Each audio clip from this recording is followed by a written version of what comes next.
Thank you for joining us. It is me, Siren, from Dead Air Podcast. In today's show, before we get started, I would like to take the time for a little disclaimer here. We will be talking about incest, necrophilia, dismemberment, THC, mushrooms, guns, shooting, hate crime, hate speech, slurs, homophobia, Nazis, neo-Nazis, discussions about grooming and pedophilia.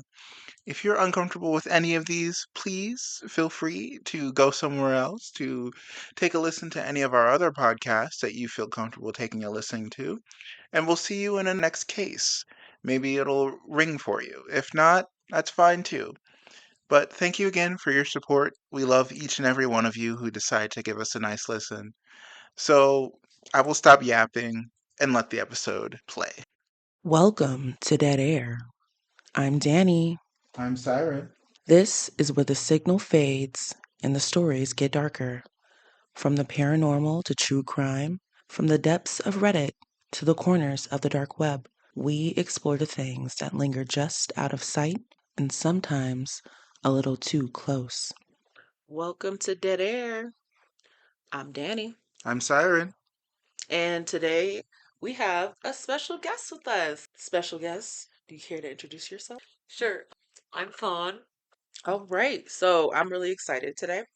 Um, it's a little bit of a special treat. I'd say pretty big deal. Yeah.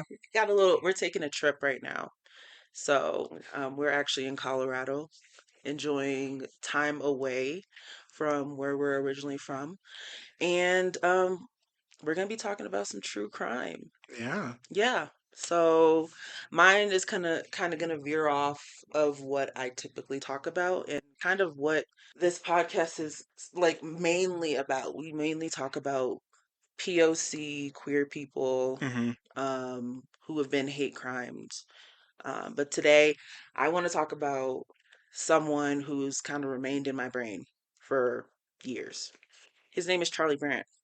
Have you guys ever heard of Charlie Brandt? I don't think so. No? No. Okay. So I want to give like a brief warning. Mm-hmm. So the crimes committed by this man were like absolutely horrifying.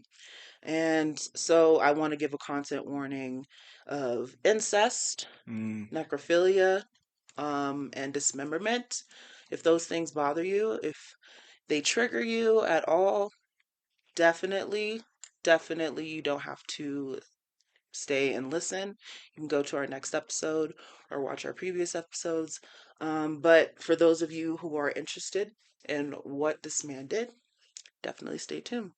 In September of 2004, Hurricane Ivan was brewing in the Atlantic not too far from the Florida Keys. Michelle Jones was watching the storm unfold because she knew her aunt and uncle were vacationing there. When the Weather Channel confirmed it was going to hit the Keys, she called her aunt and uncle and told them they could stay with her until the storm had cleared. Normal.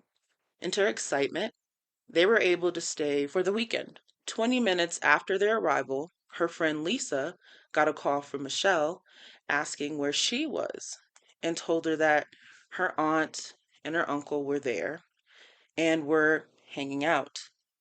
Michelle and her brother Mary Lou were very close. And because of their distance from each other, they talked every day. She wanted to know how her weekend was, so she was surprised when Michelle didn't answer her call Monday. We placed a call to Michelle Monday night, and Tuesday night, we got her voicemail. Mary Lou recalled. By Wednesday night, there was still no answer, and Mary Lou was beginning to get very worried. So she called Debbie and told her that Michelle wasn't answering her phone and asked her to do a wellness check. Debbie remembers feeling unsettled and worried about what she'd find.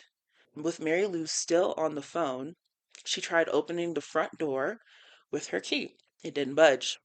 She headed towards the backyard because Michelle had a garage made of glass you could see through. What Debbie saw next left her in complete shock.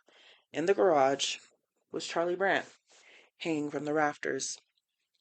Lead investigator Rob Hemmert described the scene. I can see Charlie Brandt hanging from the rafters in the garage. He was hanging from a bedsheet, which was around his neck, and there was a ladder close by to his body. At first, it looked like a suicide, but once investigators stepped inside the home, the real horror began to emerge. It was just a nice home. It had that feminine kind of feel to it. All of those nice decorations and the aroma of the home was masked by death. The smell of death, Himmert said. Terry sat slumped on the living room couch. She had been stabbed 7 times in the chest. Michelle's mutilated body, decapitated, with her heart removed, was in her room. All 3 bodies were locked inside the house, and Himmert said there was no indication of any type of struggle or fight. That led investigator to one inescapable conclusion, that Brandt had committed the murders and then hung himself. As Himmert pieced events together, the evening seemed to have started innocently enough. I know they have their dinner together. Charlie cooked some type of fish. It looked like they may have had some drinks, some wine, and so forth, he explains. But after dinner, Michelle spoke with Lisa and told her not to come over. She said Terry and Charlie had been arguing and they weren't in the best of company. They had a little too much to drink. She was tired and she wanted to go to sleep, Lisa recalls. Himmert learned that although Brandt's had planned to leave that day, their bags sat in the front hall because Charlie insisted on staying the extra night. There was no reason for them to stay behind, Himmert said. The hurricane had passed, so he chose to stay for clearly a good reason. I think it was because he knew that he was going to do something. Brandt used Michelle's own kitchen knife to kill both her and his wife. Terry was killed in a quick, repeated stabbing type attack to her chest. In comparison, Michelle had one stab wound to the chest, Himmert explained. Himmert says that he then carefully put her blood soaked clothes in the bathroom sink before dismembering Michelle's body.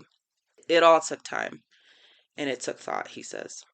Mary Lou just couldn't accept that this monstrous crime was the work of a mild mannered brother in law she had known for 17 years. It's always how it goes.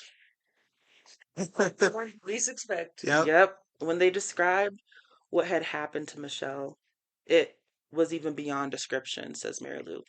So they have a clearly different opinion about who he was. Right. Like nobody you're gonna see as I'm like talking more about it. Nobody who knew him, friends and family, thought that he was even capable of it. Of course. They always say that. Yeah. He wouldn't hurt a fly. Except He could never you'll do kind that. of find out once they do some digging and they talk to a particular person that He wasn't quite the upstanding gent as they thought. no, Shocker. no. Yep. The crime was just as incomprehensible to Michelle's horrified friends, who considered Charlie a bit of an oddball, but certainly no threat. He was just very quiet and reserved, Lisa remembers. He would just sit back and observe. Michelle and I used to call him eccentric. That's what I call myself. I don't want to be compared to this man, though. Yeah. That's offensive. But Charlie was well suited to Terry's carefree personality, says Debbie. Terry was gypsy like. That's a derogatory term. But anyways, just happy go lucky, nothing bothered her. She was a wonderful, wonderful person. Very kind, sweet, she says. Terry's close friend, Melanie Fisher, said Terry and Charlie were inseparable. If my husband could love me 1/3 the amount that Charlie loved Terry, I'd be the luckiest woman in the world, she says. You're over there. And then what he did to her, it's just like you keep going back. When they say this, you're just like, what? Okay. Yeah. Okay. All that love. What that do? Like he killed her in minutes. Minutes. They were married for years, for decades, and then just Some snap or what? apparently. So, okay.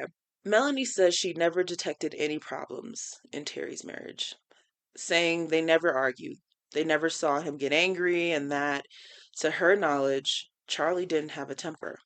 Everyone agreed that it had seemed a perfect match. They often did things for each other that would make each other feel good, says Hemmard. One of those things was that they would make their lunches for each other because the lunch tasted better when it was made by the one you loved. Yet Charlie stabbed his wife 7 times. He left no note or an explanation. But the first hints came a few days later from an unexpected source: Charlie's older sister, Angela. Mm. Angela was supposed to join other relatives for a briefing by police, but she didn't know. She was in a car in the parking lot. She basically came to us and said, "There's something I need to tell you people," explains Himmert.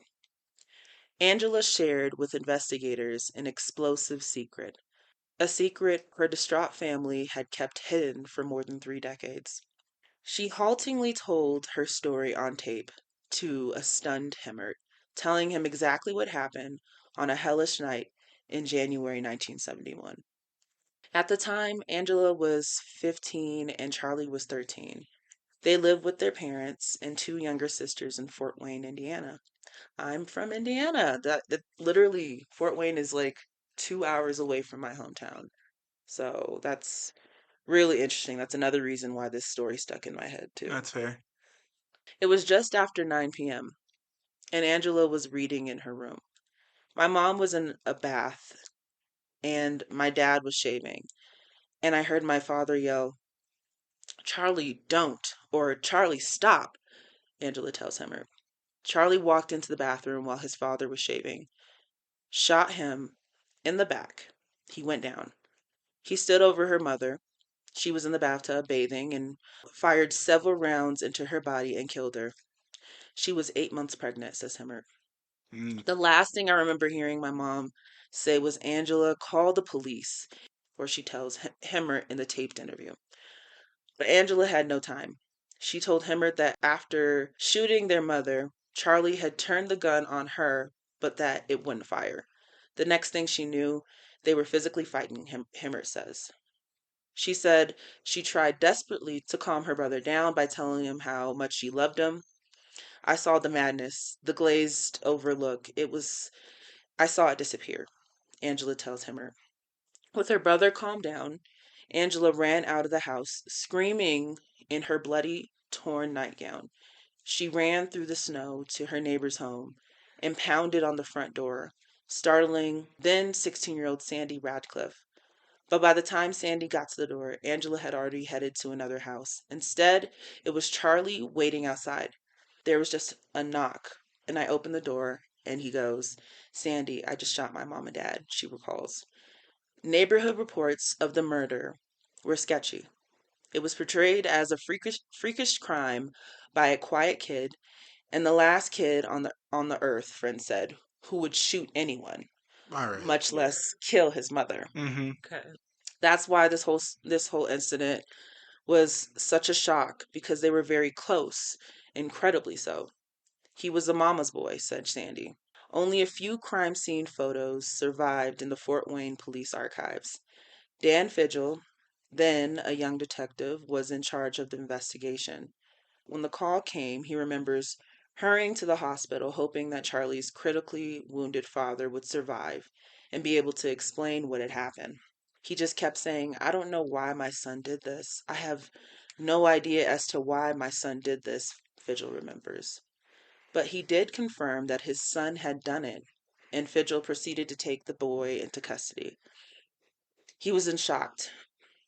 His eyes dilated, and he couldn't understand why he had done this. Police didn't know what to make of their 13-year-old killer.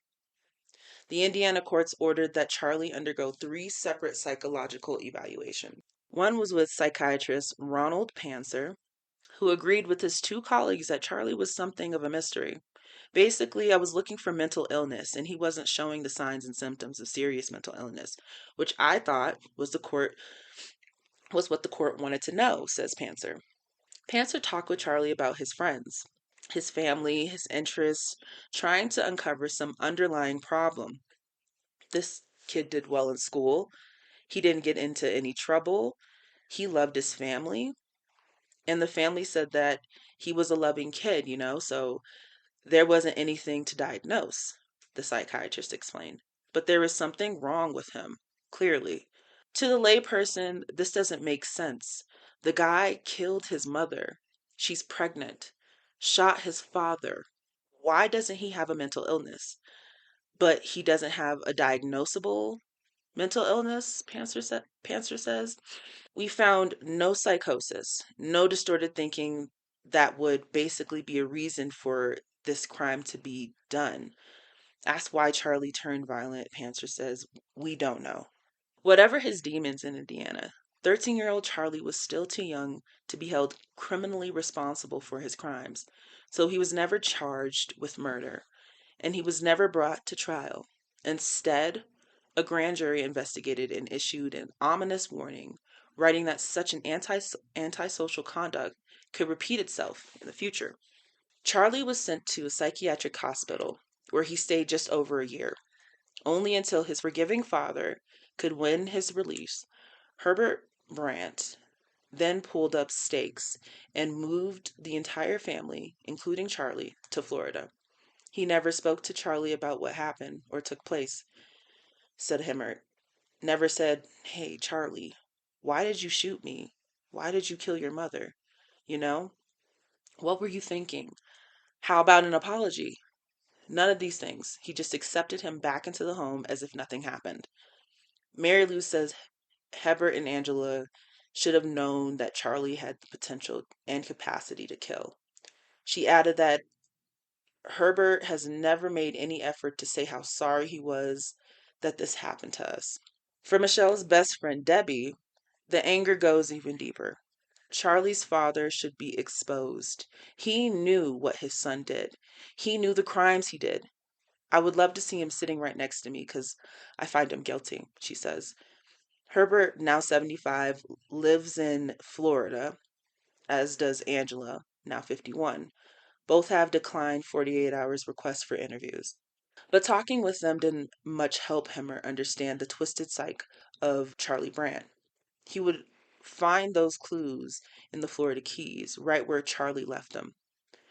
400 miles from Orlando, the Brandt's house on Big Pine Key sat frozen in time, boarded up meticulously in preparation for the storm. I'd never seen anything like it. Charlie took it to the extreme. Every piece of wooden panel that was cut for each window looked like it had been custom fit. The holes for the doorknobs on the French doors were meticulously cut, perfectly round circles, explains Himmer. It was something one might expect from an engineer. Charlie works as a radar technician. Inside the house, things were just as precise. The first shock came when Himmert stepped into Brandt's bedroom and spotted a graphic poster of the female anatomy on the back of the bedroom door. Her hair is put up in a bun, which I had never seen before, and it's showing the skeletal system and the muscular system, Himmert explains, describing the doctor's office style poster. Terry would have seen the poster every day, and Himmert wonders whether she hadn't considered it a big deal. Charlie and Terry were not in the medical profession. We saw no reason for that chart to be there. What is this doing in someone's home? He wonders. Fat material. Yeah, get freaky with it. Spank bank. I guess so. Yeah. Slowly starting to see some signs that, we have ourselves a little murderer. Let me see your insides. Yeah. Yeah, specifically women's insides. Little. The investigator had an unsettling answer to his own question. I'm looking at a chart that's got these portions of the body exposed, and he's virtually duplicated or exposed some of these areas of the body in what he did with Michelle, Himmert explains. And there were other eerie reminders, including medical books, journals, and an anatomy book. And in that book, there was a newspaper clipping that showed a human heart, says Himmert. Knowing what he did to Michelle and then finding those things, it all started to make sense. As did Victoria's Secret catalogs found in the house, addressed to Charlie. He always referred to Michelle as Victoria's Secret. He gave her that name, and he never referred to her as Michelle, says Himmert. Far from being just a friendly uncle, to the horror of the Jones family, Charlie had been secretly infatuated with his own niece. Bill Jones says his daughter would have been livid had she known about the infatuation. Himmert thinks Charlie was obsessed with Michelle.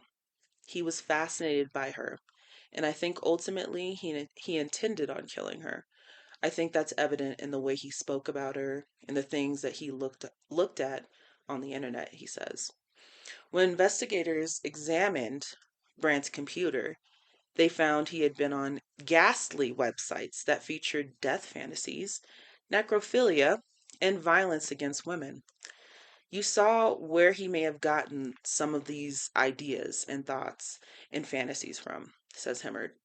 The thing that we noted immediately was that the things he did with her body did not appear to be someone who had done this for the first time. There had to be more. Himmert was quite sure if he looked hard enough, he would find evidence that Charlie was a serial killer. The only real question was how many other victims had there been some 30 years prior? Hmm. To answer that, police first tried to match their unsolved murders with the Brandt's travels in the United States or abroad. Potential cases poured in, and investigators weeded through them by focusing on those with specific similarities to Charlie's murder of Michelle. Criminal profiler Leslie D'Ambrosia has been asked to analyze dozens of these cold cases. There's no boilerplate profile for a quote serial killer. It doesn't exist.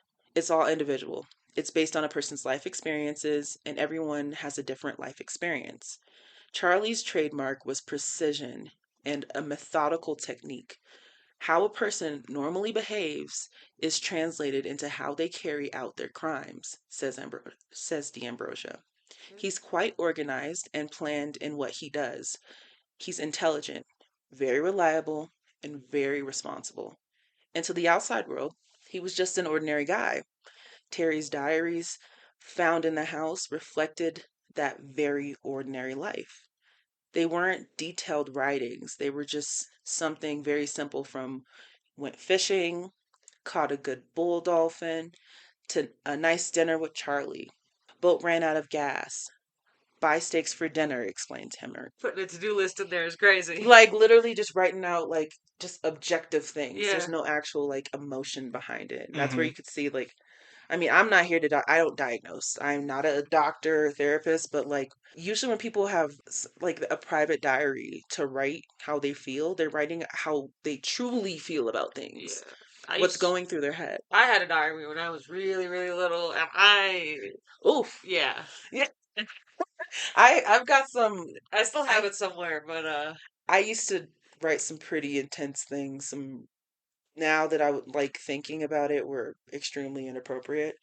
And that was because I knew that people weren't going to read it. You know what I mean? So that's normal. That's normal. But to just write it's like, here's my crush. and the things you want to This is do. what they did. This is how they treated me. And all that crap. Yeah. Because it had a lock and everything. Like I knew Oh yeah, nobody was oh going yeah. to. It was a Hello Had the Kitty. lock. Oh, that's cute. Yeah. Yeah. I think I got it as like a birthday favor once, but Yeah, I think we all had the little like little diary lock with the one. lock on it. Yep. My brothers broke into mine, but that was years ago. They didn't really. I had ripped all the pages out of it by the time they tried to get That's into good. it. That's good. So, So yeah, that's but weird. Unless she's doing like bullet bullet diary, whatever it's called, like bullet oh listings. yeah, But I still feel like I don't know. I it's don't really just know how that too. works. So I mean, I know it was her. Like it's weird. I mean, yeah, but she. I don't know. I don't know. I mean, good for her. She thought she was happy. yeah, He really played yes. her. He really played Ignorance her. is bliss, I'm as telling they you. say. Musician Jim Graves spent time with Charlie in the 1980s when he was married to Angela. He'll never forget the day she confided in him that decades before Charlie had shot their parents, killing their pregnant mother. I came home one day and she was crying rather uncontrollably and said she had something that she absolutely had to talk to me about. Jim recalls. But he says that after getting to know him, it seemed clear that whatever had happened years before, Charlie was okay now. He was so gentle that when there was a bug in the house, he would refuse to step on it and carried it outside. Oh, I do that. Jim remembers. So sweet. You do that? I do, That's yeah. that vegan in you. You're Yeah. not a murderer. I'm like, you're bothering anybody. Let me just take you Get your out. little out. Yeah. Yeah. I I'm won't. at work too. Yeah, I mean, I won't kill No, it don't right try to eat away. them. Yeah, I don't try to kill animals Yeah. or any of any bugs or anything like that. I don't try to kill those things unless they're trying to attack me. I just let the spiders live in my room. As long as they're like, as long as they stay in a Yeah, they're like corner. up in the ceiling corner. I'm Yeah. like, whatever, you can have fun up there. Mine, the spiders, they like to come, like, they like to crawl the ceiling right over my head. And then they want to come down, like they're investigating. Yeah. And that's when I'm like, come on. Yeah. I gotta kill you now.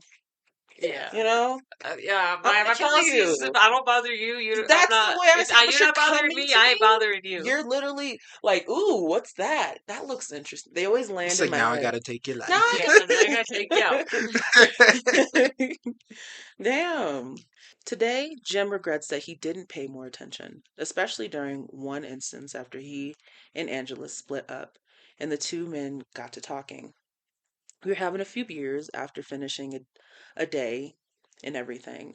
I was just really despondent. Somehow we started talking about revenge. Well, you get your feelings hurt and want to lash out. I believed he looked at me and, well, if you really want to get revenge, you should kill somebody and cut their heart out, Jim recalls. And it creeped me out at that time. But at that time, Jim dismissed it, and years later, when a new girlfriend wanted to fix up her friend Terry, Jim called Charlie. No way in the world would I know that they would fall in love and get married, says Jim. Charlie and Terry married on August 29th of 1986. Jim was their best man. I did have a conversation with Charlie, and I insisted that he inform her of his past, Jim says. He said Charlie did tell Terry about the 1971 shooting.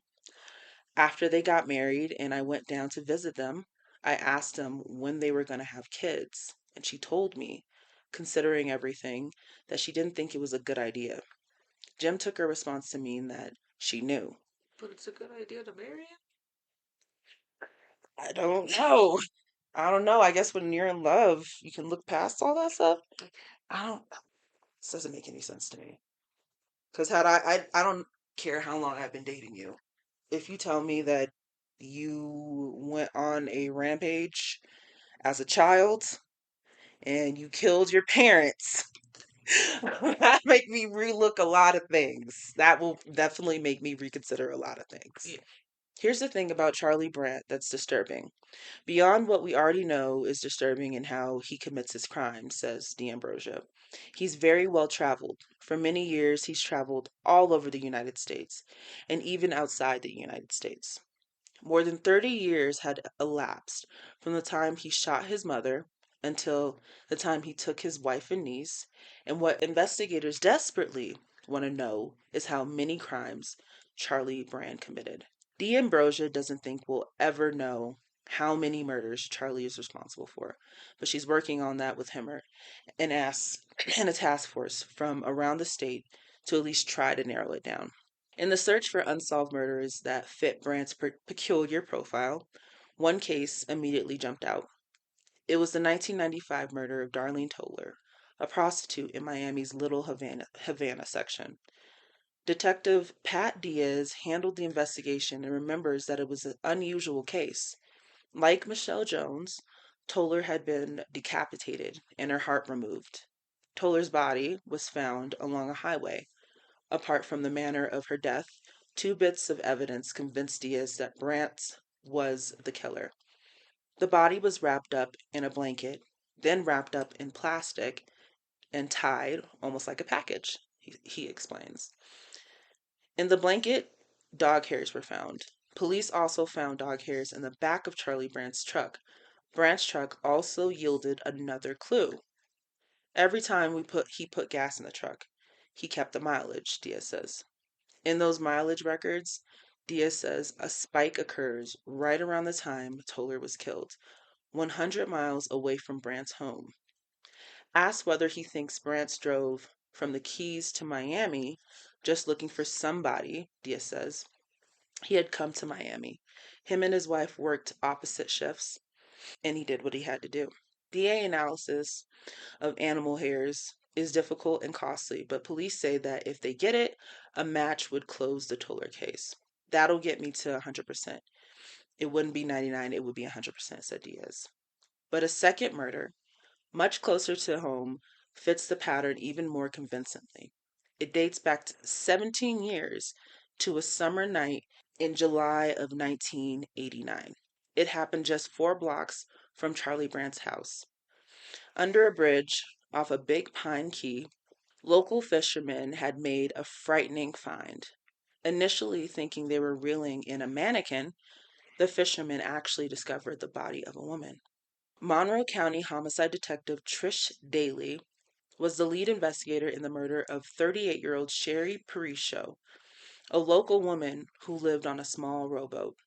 She had her bicycle that she would put on the bow of the boat, and then she would take the boat out approximately 100 yards off the shore, and that was where she lived, Daly explains. Investigators believe it was also where she died. What we believe happened is that she was placed on the bottom of the boat, possibly with her feet off the stern, Daly says. For years, the boat has been locked away in the evidence yard. In the wood, one can see cutting marks, leading Daly to believe that the bottom of the boat was used as a cutting table. As with the other victims, Parisho was decapitated, her heart cut out. For years, all police had to go on was a sketch of a man spotted running across the highway near the scene. That is until Charlie's former brother-in-law, Jim Graves, revealed something Terry had told him just after Parisho's murder. She goes, well, somebody was killed not too far from our house. I'm thinking about, you know, calling the sheriff. And I said, well, why? And she goes, well, because of Charlie's past, Graves recalls. Stunned, Graves says he later confronted Charlie. I look at him and I said, your wife thinks you might have committed this heinous act.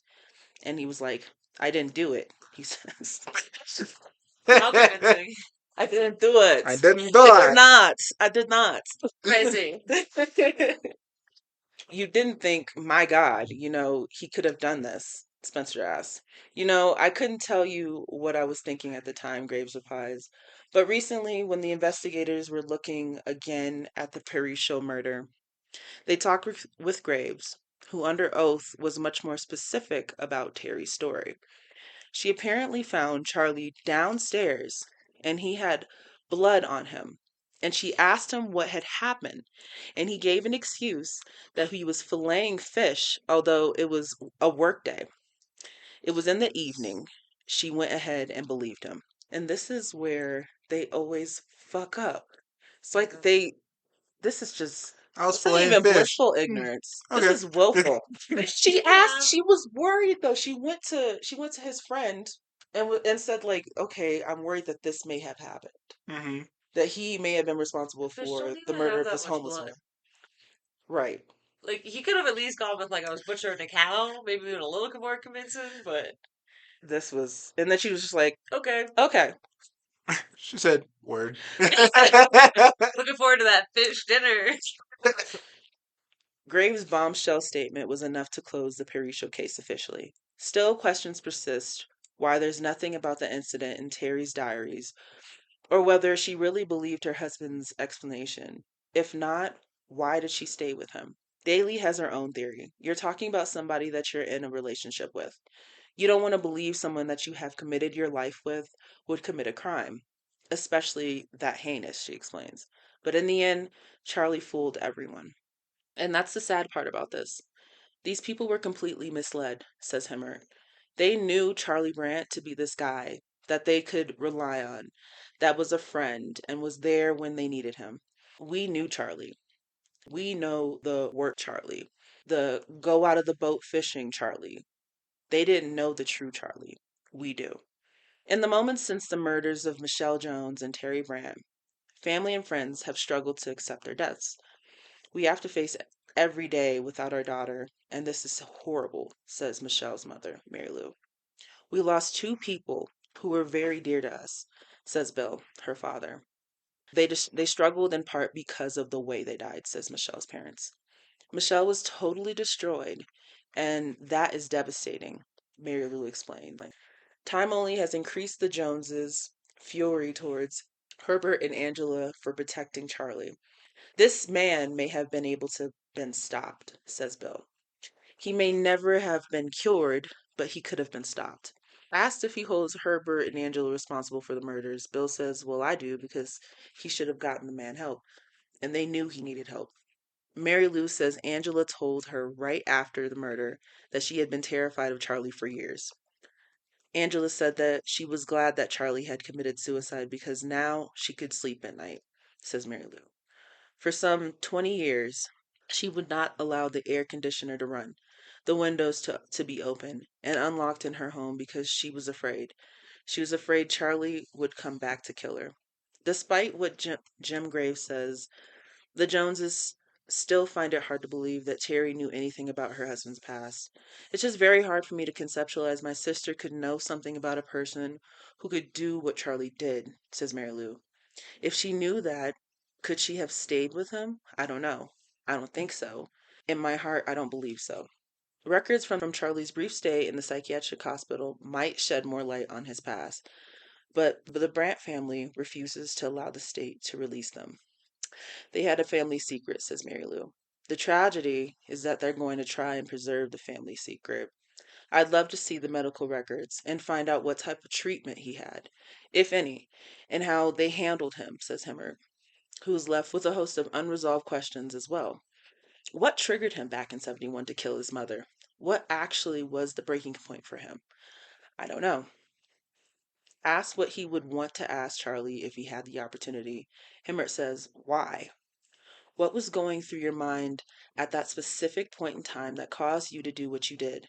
And why was it so different than how you took the life of Michelle Jones versus your wife, Terry? Mary Lou has her own theory of why Charlie did what he did. I believe he had a covert evil nature, and I believe he was able to control it and cover it, she says. He was an invisible criminal walking around, an invisible criminal whose total number of victims is unlikely ever to be known, despite law enforcement's best efforts. A lot of these cases are cold cases. They're old. They may not have the physical evidence, Himmert explains. They require an enormous amount of time and legwork, and the resources are limited everywhere. But we're not going to give up, nor will the Joneses, who want new laws to ensure that the outrage of Charlie Brandt will never be repeated. They're pushing for a public database, much like that for sex offenders, including anyone of any age who ever has killed another person, regardless of the circumstances. If we can do something to help somebody else to prevent them from facing what we did, then Michelle's life will have had meaning. Terry's life will have more meaning. There should not be Charlie's on the street. Well, I still think that their lives had meaning prior to that. Mhm. They mentioned that Michelle was in the entertainment industry, so she had built something for herself. I believe she was in like the news or something. Mm. So they have their lives do have meaning. It's just, I guess, maybe the way, specifically the way their lives were taken. Yeah. Charlie Brandt is gone, but for Himmert, this case is in many ways not closed. I still think about it every day. What happened here, he says. Michelle and Terry, and how evil Charlie was. In July 2006, an Indiana judge released Charlie Brandt's mental health records to investigator Rob Himmert. They were not released to the public. And Himmert says the records have been helpful in understanding the motive for Charlie Brandt's crimes. All right, that is all I have All right. for Charlie Brandt. So, um, yeah, it's exactly like I was saying. It all started with people not knowing or understanding why someone as good as Charlie would carry out these horrible crimes. Mm-hmm. The Yeah. same story about a white man who's married, who's living this good life, right? All of a sudden, Must be a saint. right, Yeah. right? Yeah. You know, good neighbor, all this stuff. But yet there were, Volunteers at the school. yeah, and there was like evidence all of his life showing that he was very much so capable of murdering people. And instead of people actually doing anything about it, and I completely agree with Michelle's father. They could have prevented this. Mm-hmm. The dad could have said something. Yep. He could have, like, if as soon as he got married, he could have said, "Hey, my son killed his mother, my wife, And tried to kill and tried to me. kill me and his sister. Mm-hmm. So And we do with didn't. that what you We were will." never given a reason why. Yeah, So just just to be, watch your back. just so you know, You know damn well that Sleep with a if it bulletproof was vest on. if it was a something. black person that did that, they'd still be in jail. Yeah. Oh yeah, They'd be in if not, prison for life or dead, or dead. more than likely I dead. You also Mhm. know, feel like, yes, you're not an adult at 13, but by 13, you know what's right and wrong. You absolutely, understand taking someone's life away. absolutely. You should be able to be charged. Oh, that reminds me. I did do a little bit of research about what was said during his interview of the first murder when he killed his mom Okay. and tried to kill his dad. He said they went on a family vacation, like I think a few days before. Mm-hmm. Okay. When they got back, I guess something had happened on the family vacation. His dad killed an animal or their dog. His dad killed their dog, Old Yeller. and he Oh, said man. that made him sick, and so that may have been the reason why he did what he did. I mean, It still doesn't explain why he yeah. killed his mom, though. Yeah. Being complacent, I guess. She just You married him. wait, but she didn't even know. Guilty No by witnesses. association. No Maybe witnesses. honestly, okay. So another theory of mine, why I think the dad may not have said anything, is because he was probably not a good person. I mean, Or no, he could not be scared. scared because maybe he did something. Mm-hmm. A lot of times kids don't just start murking people like that. There's got to be some type of abuse that was I think going he on did behind something closed else doors. besides kill a That's dog on that that trip. I definitely think that probably scared the shit out of the little boy. Mm-hmm. So much so that they said sister said that, when she was fighting him, essentially trying to get him out of that state, he had a glazed over look. So he wasn't there. Yeah. So something something clearly happened to have triggered that, and it's just interesting how they're just starting to piece these things together. But if you really look at it, he more than likely was abused. Yeah. What drives me crazy is he follows the path of a psychopath. Like I watch a lot of Clear cut. like Mm-hmm. Criminal Minds. I know isn't the best, but it got me into learning about human psyche and stuff. And he killed a high risk victim, the prostitute, and dumped her on the side of a highway. So classic. Yep. Then he got bold, which they often do because he wasn't caught yet, and was like, "Let me kill someone near my house Yep. just to see if I can get away with it." And he did. Absolutely. And Yep. now he's like, "All right, time for the final kill." Something that he was waiting. Yeah. He's like, this is gonna be fat worthy, Mm-hmm. essentially, because I mean they didn't. They didn't mention any of the things that they did, but when I was doing research, they found semen on Michelle. So there was a lot of like, it wasn't just the fact that he had placed lingerie near her body. There was also semen that was there. So he Yeah. was obviously doing stuff to her body after he had dismembered her.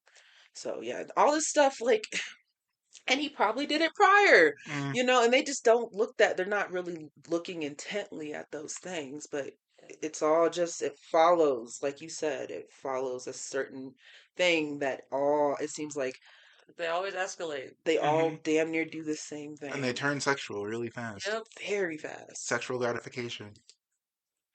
They're like, "Oh, I've never felt Yeah. this good before. Let me do it again." Yep. But And it's then next thing never, you know, they're just beating it over a corpse. but they're Yep. saying, they always say it's never like the first time. It's not. They're always It's like, chasing a high yeah. that they can never reach. But yeah, that is my true crime. Sweet. All right, I guess I'll do mine. So I wanted to talk about this case as it's recently been brought back to light. with the recent Netflix documentary called The Crash. This is the story of Makenzie Shirilla. Um, I remember when this case first happened because I watch a lot of true crime on YouTube, so I remember somebody covering it. And I was like, "That's crazy."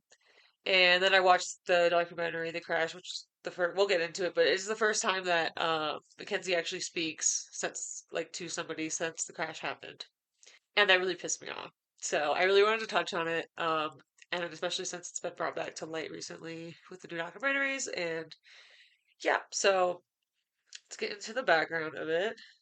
So this is the murder of Dominic Russo and Davion Flanagan, which occurred on July 31st, 2022, at approximately 5:30 in the morning, when Makenzie Shirilla crashed her vehicle into a brick wall in Strongsville, Ohio, United States, killing two passengers, her boyfriend, Dominic Russo, and their friend, Davion Flanagan.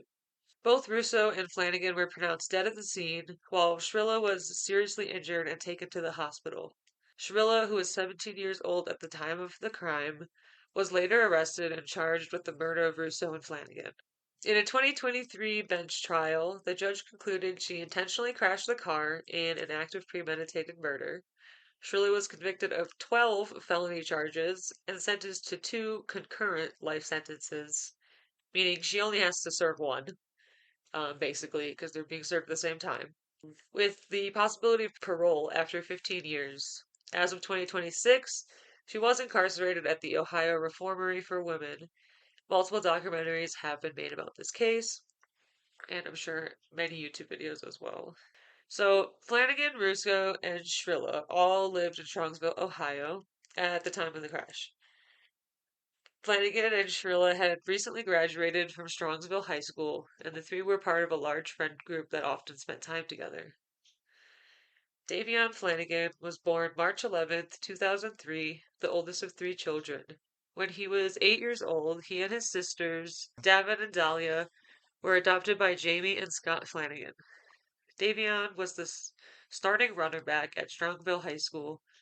During the off-season, he worked part-time as a youth swim coach. After graduation, Davion worked full-time and applied to All-State Hairstyling and Barber College with the intention of attending in fall of 2023. Dominic Russo was born September 24th, 2001, quite close to my birthday and the same year. So that's sad to think about. He was really young. Yeah. To Frank and Christine Russo and was raised in Strongville, Ohio.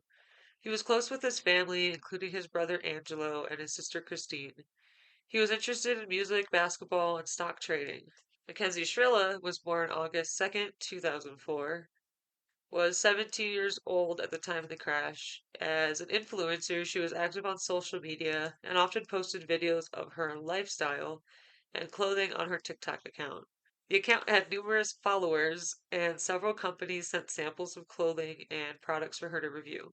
Shrilla and Russo had dated for 4 years, starting when she was 13 and he was 16. The pair started living together in 2021, reportedly at his parents' home. They also had a toxic and aggressive relationship, with numerous threats from Makenzie Shrilla to Dominic Russo. She enjoyed spending time with Russo's family and driving her car through areas of Strongville. 8 classmates of Shirilla said she was a fan of Regina George, a character from the movie Mean Girls, and liked to imitate her. Hmm. Uh, who really likes Regina George, Toxic though? girls. Toxic girls! It's like a playbook for them. That's not someone to look up to, though. No. Okay, If that's y'all kind of don't giving a remember, she little got bit of hit by a description. bus. Yeah. Yeah, So, yeah, extremely toxic, and that's telling me a little bit about her personality. yeah. Oh, do you not know about this Not case? too much, actually. Oh, yeah.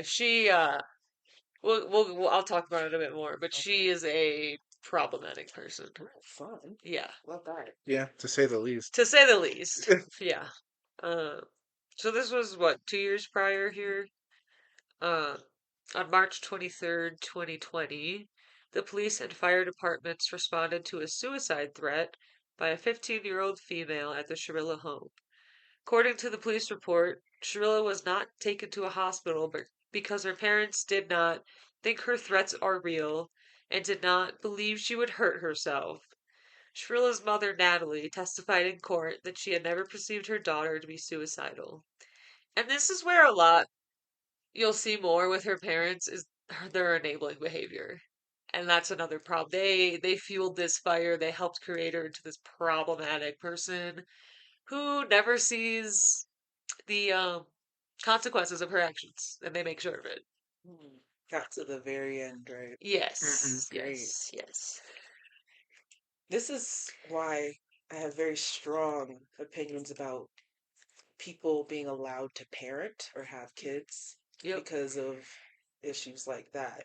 Or maybe not even issues There's as bad protecting or your extreme child, as that. and then there's enabling your child to be a horrible person. Absolutely. There's definitely a big difference in the two, but you're always hearing stories about where the parents are literally, instead of actually calling out and trying to address the problem, they're coddling them. Yep. Oh, my child would never. My child's fine, and clearly they're not. And then you Yeah. have kids or other people, or maybe even siblings, complaining about them, and they're just brushing them off like it doesn't exist. Yep. And it's just bad. And It just this gets is worse. why I It think just gets worse. people should not be allowed to have kids Yeah. until they've gone through a in-depth assessment before, and then once that has gone through and they can provide fact proof that they can take care of the kids mentally, physically, emotionally, all Hey, the if you have to things have a license to kill something, why don't we have a license to make something? to be parents. Yeah. A Bare license minimum. to breed, baby. Yeah. I mean, I know that's a slippery slope, my way of Yeah. thinking, because like, It can people become are already something bad. policing our bodies as is and telling us that enforcing people to have kids, making it difficult for us to even use contraceptives on a daily basis. I Yep. see that, but God, you just keep those stories make me really, my opinion. Yeah, this case is very frustrating the more you get into it.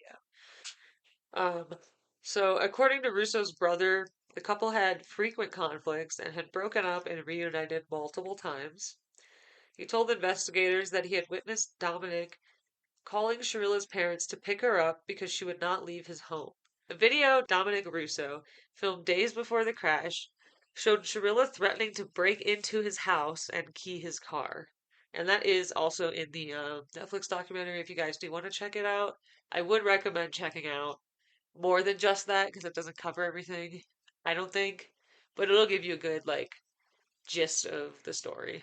Russo's mother, Christine, said about 6 months before the crash, the relationship between Russo and Shirilla experienced tensions again, including multiple claims of Shirilla severely abusing Russo.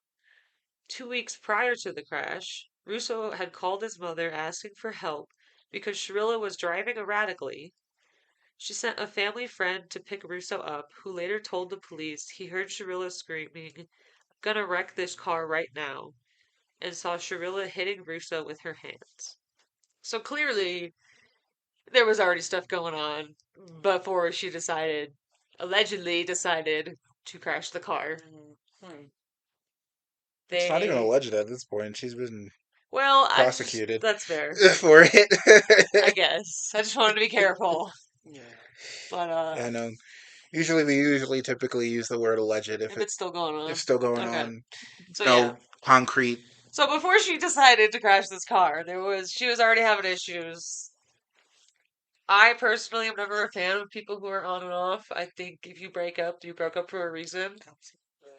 Um, so But they're so young too. Yeah. yeah, that's what she likes to blame it. Oh, we're just young love. Like we don't know what we're doing.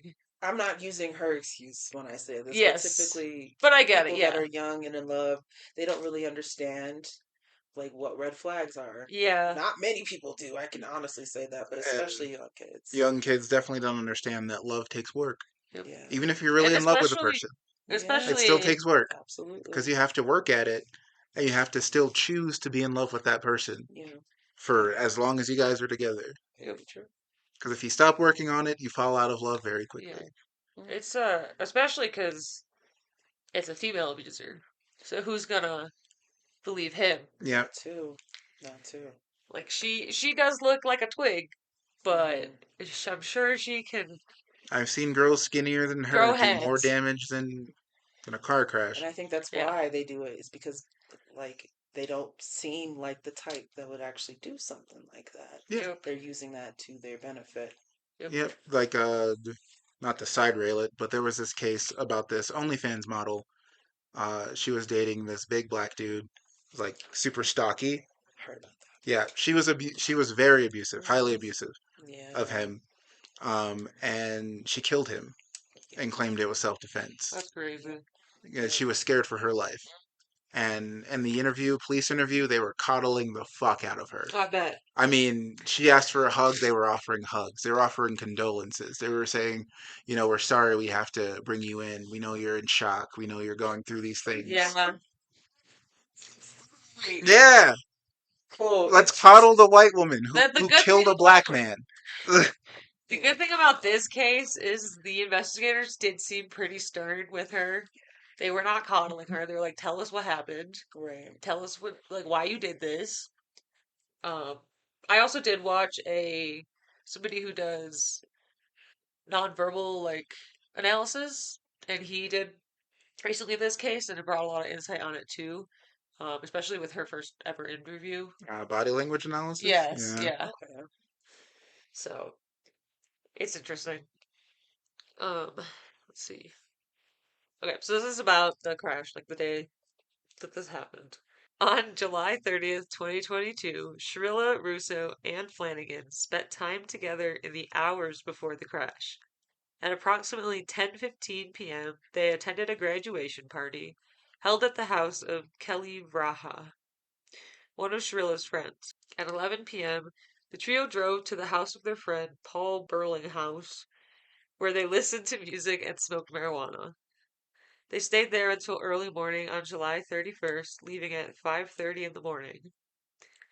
At 5:34 a.m., a CCTV camera captured Shrilla's 2018 Toyota Camry slowly turning right from Pearl Bridge onto Progress Drive. 1 minute later, a second camera captured the car speeding with lights on at the end of Progress Drive. It crossed the T-split with Alameda Drive and accelerated into the Plidco building, with the passenger side of the vehicle colliding with the corner of the structure. That was also in the documentary. And to see her go from calm and controlled to being hell on wheels down a street, and you hear the crash on the CCTV footage, it was chilling. I was like, that's terrifying Yeah. that somebody could just do this. Just flip on you. Yep. And That you have no drop it down. control because you're in the car, like you can't do anything. You could try to gain control of the steering wheel, but Right. you could just It's a crash further. Yeah. On the 2022 Google Earth Street View, the impact site could still be seen as a blue plastic sheet covering the wall. The car was traveling at over 100 miles per hour, or 160 kilometers an hour, when it crashed. First responders arrived at the scene 45 minutes after the crash to find Russo, Flanagan, and Shirilla unconscious. Shirilla was taken to a nearby hospital, while Russo and Flanagan were pronounced dead at the scene. I believe Russo was in the passenger seat, and Flanagan was in the back. Police also found psilocybin mushrooms and a digital scale in Shrilla's possession. Yeah, here it is. Russo was sitting in the passenger seat of the vehicle at the time of the crash, with Flanagan sitting in the back. Responding officers are audible on body cam footage, one saying that the car split in two, and another describing it as the worst car crash that he had ever seen. Yeah, it's a rough scene. Whoa. Split in two? Yeah, it looks like a demo car, like damn near Oh my god. How fast were they going? 100 miles an hour. Over 100 Over miles a an hour. hundred. Oh, I'll show you the photo later because it's rough. That car looks. I don't know how she survived, yeah.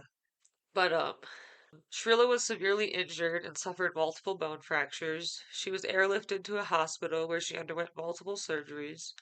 Witnesses said that she was, quote, inconsolable when she learned Russo and Flanagan died. Shirilla posted multiple videos about her time in the hospital, showing the interior of the medical ward. The popularity of her account peaked during her stay in the hospital. Shirilla showed videos of her sitting in a wheelchair, attending concerts. She also posted satirical TikTok videos. One showed her saying, "I'm just one of those girls that can do a lot of drugs and not die." You fucking little She bitch. has so much content on TikTok of her smoking while driving marijuana. Yeah. And then like playing like woe is me. Woe is me. Look at me. I'm in the I think you'll love to hospital. hear her explanation. Ooh, I want to punch her in Yeah. the. I want to punch her in the She face. reminds me of some girls I went to high school Well, with. you know where she is. Yes, Yeah. I do. She's in there. You want to do a road trip to Ohio next? Yeah. Talk to her. Yeah. This one's interesting to me. This is after the crash. I can see both sides of it, but still a little fucked up. The Halloween after the crash, Shirilla and her friends posted to social media posing in face paint that made them resemble corpses. This was shown in court later. It was. Yeah. It was described as very tone deaf. Yep. At very least, Jesus Yes. Christ. Although a friend of Shrilla's claimed that they were dressed as rapper Playboy Cardi, Flanagan's sister thought Shrilla's behavior to be callous so soon after the death of her friends and raised her suspicions about the events. The victim's family requested that the police investigate the matter more closely. Yeah, so this happened in what, July? July. July. So like 3 months after the crash, she's out going to a party with corpse makeup on. I just find that really interesting. Yeah. So did prosecutors. Yeah. I mean, her boyfriend's sister was like, excuse me, Hello. Yeah. Crazy work. What are we doing? like you just killed my brother. I thought and you're still healing. Yeah. Yeah. Inconsolable my ass. Yeah. That is giving very Regina George, though. Yep. I feel like that's something that she definitely would do. Callous. Police initially thought the crash was an accident or possibly had happened due to tampering with the vehicle. However, an auto expert found the vehicle was in perfect working condition before the crash, and the onboard computer systems indicated that the accelerator was being pressed at the time of the crash with no use of the brakes. Fully pressed too. Never once did she let up. Floored it. When interrogated, Shirilla claimed that she had blacked out during the crash and had no memories of the incident. Her lawyer claimed that Shirilla suffered from POTS, a blood circulation condition that can cause momentary blackout. You see why I want to cover this case? Yeah. What the fuck? So, I have POTS, stands for postural orthostatic tachycardia syndrome. I'll break it down for you because it's important to what Makenzie says in her interview. Postural refers to the position your body's in. Orthostatic is changing positions either from lying to standing, lying to sitting, sitting to standing, anything like that. Even in birth order. Tachycardia is fast heart rate and obviously syndrome. I mean, it's a syndrome. It's a chronic thing. Right. Because I want to point that out because she says I could pass out at any time. Like I could just because she's claiming about for the car crash. I could just be sitting here and pass out. No. You have to it's in the name. Scientifically, you have to be switching positions for it to be POTS. Yeah. And that's what causes me to pass out. I get up too fast, or I've been up too long and I finally sit down, so then I pass out. I just really want to put that in there that she's literally contradicting the very condition she's trying to put her leg on, and it really pisses me off. Yeah, no, that's fair. Yeah. Because you don't just pass out. It's not how it works. It is a dysautonomic disease, and it sucks. However, it's not an excuse for fucking crashing your car at 100 miles an hour, over 100 miles an hour, and killing people. This is the first one of the only time she's interviewed. She brings this up. She said I had POTS, blah blah blah, claiming she was diagnosed a year prior to this crash, meaning you should know your triggers by now. You And should be able to tell when it's coming on, and also, like, you're going out with your friends and all that. Why not someone else drive the car? right? Especially if you have pots. Yep. Like, And if you're smoking, I do have to say, I do both. I have pots and I smoke pot. hmm They do exacerbate your heart rate with pots, but considering how much chronically she used weed, I don't think it would have spiked or caused her to have an episode just from simply smoking again. She was a heavy weed, like heavy weed consumer, like a lot. She never went small.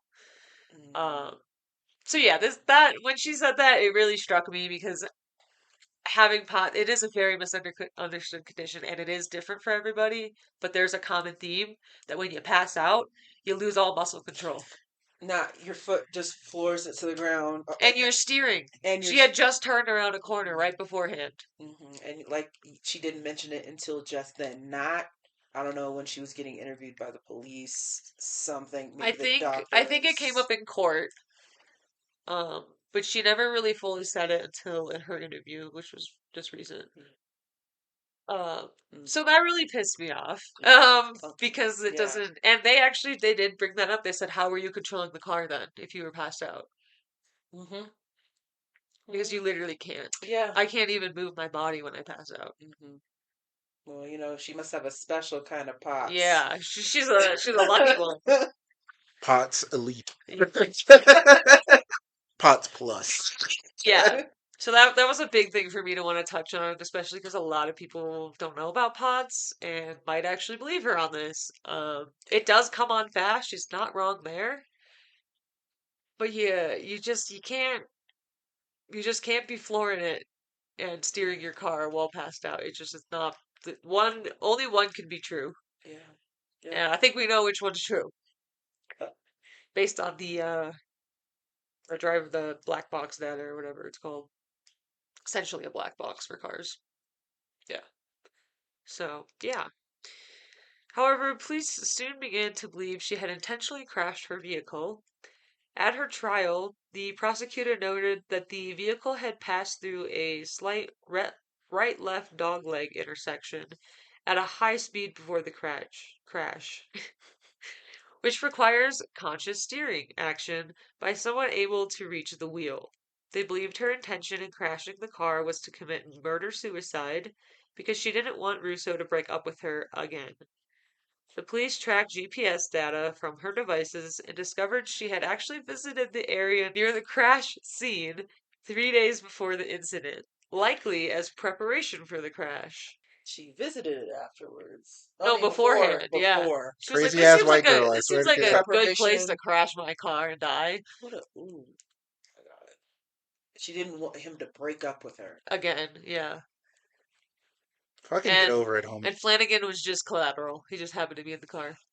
That is heartbreaking. For her, oh yeah, just like I said, my arm is just in preparation. Yeah, Like she needs I a just want to hang out with she needs her. a good slap or I something. just want to talk to her. Okay, Yeah. that's it. That's all. The police will go into her cell and be like, "You have a visitor," She and was then like, it's just you squared up. I like, what the fuck's here? already bribed all the police. Yeah. They're gonna turn their heads. Yeah. Be like, what's that on the ceiling? Place bets if you want. Yeah. Fuck. Like, listen, I got 100 on Danny. Don't touch this till she goes down, guys. Yeah. I may give her the one hitter quitters. Oh yeah, she's tiny. She'd be Oh, KO'd that'd be fast. She'd fly across the room.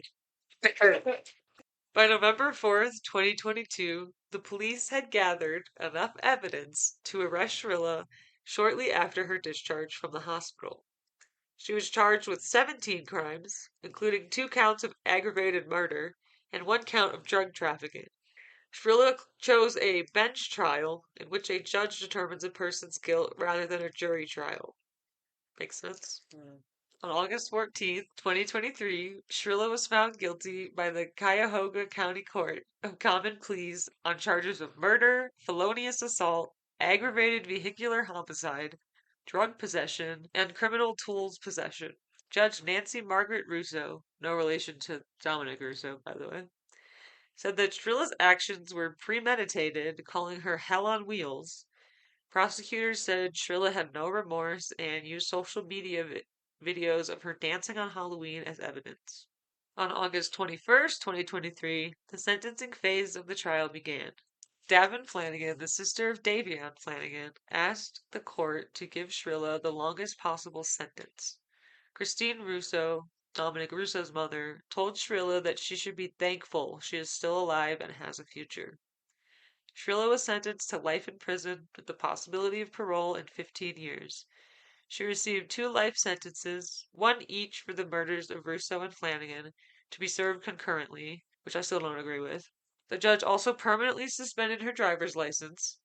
After the sentencing, Cuyahoga County Prosecutor's Office released a statement saying that the murder was premeditated and that Shirilla intentionally drove her car at 5:30 a.m. due to the streets being relatively quiet in the late and early morning hours. On September 25th, 2023, Shrilla's legal team filed an appeal alleging that there was not enough evidence in the trial for the convictions and that multiple clerical errors were made during the trial. The appeal was denied.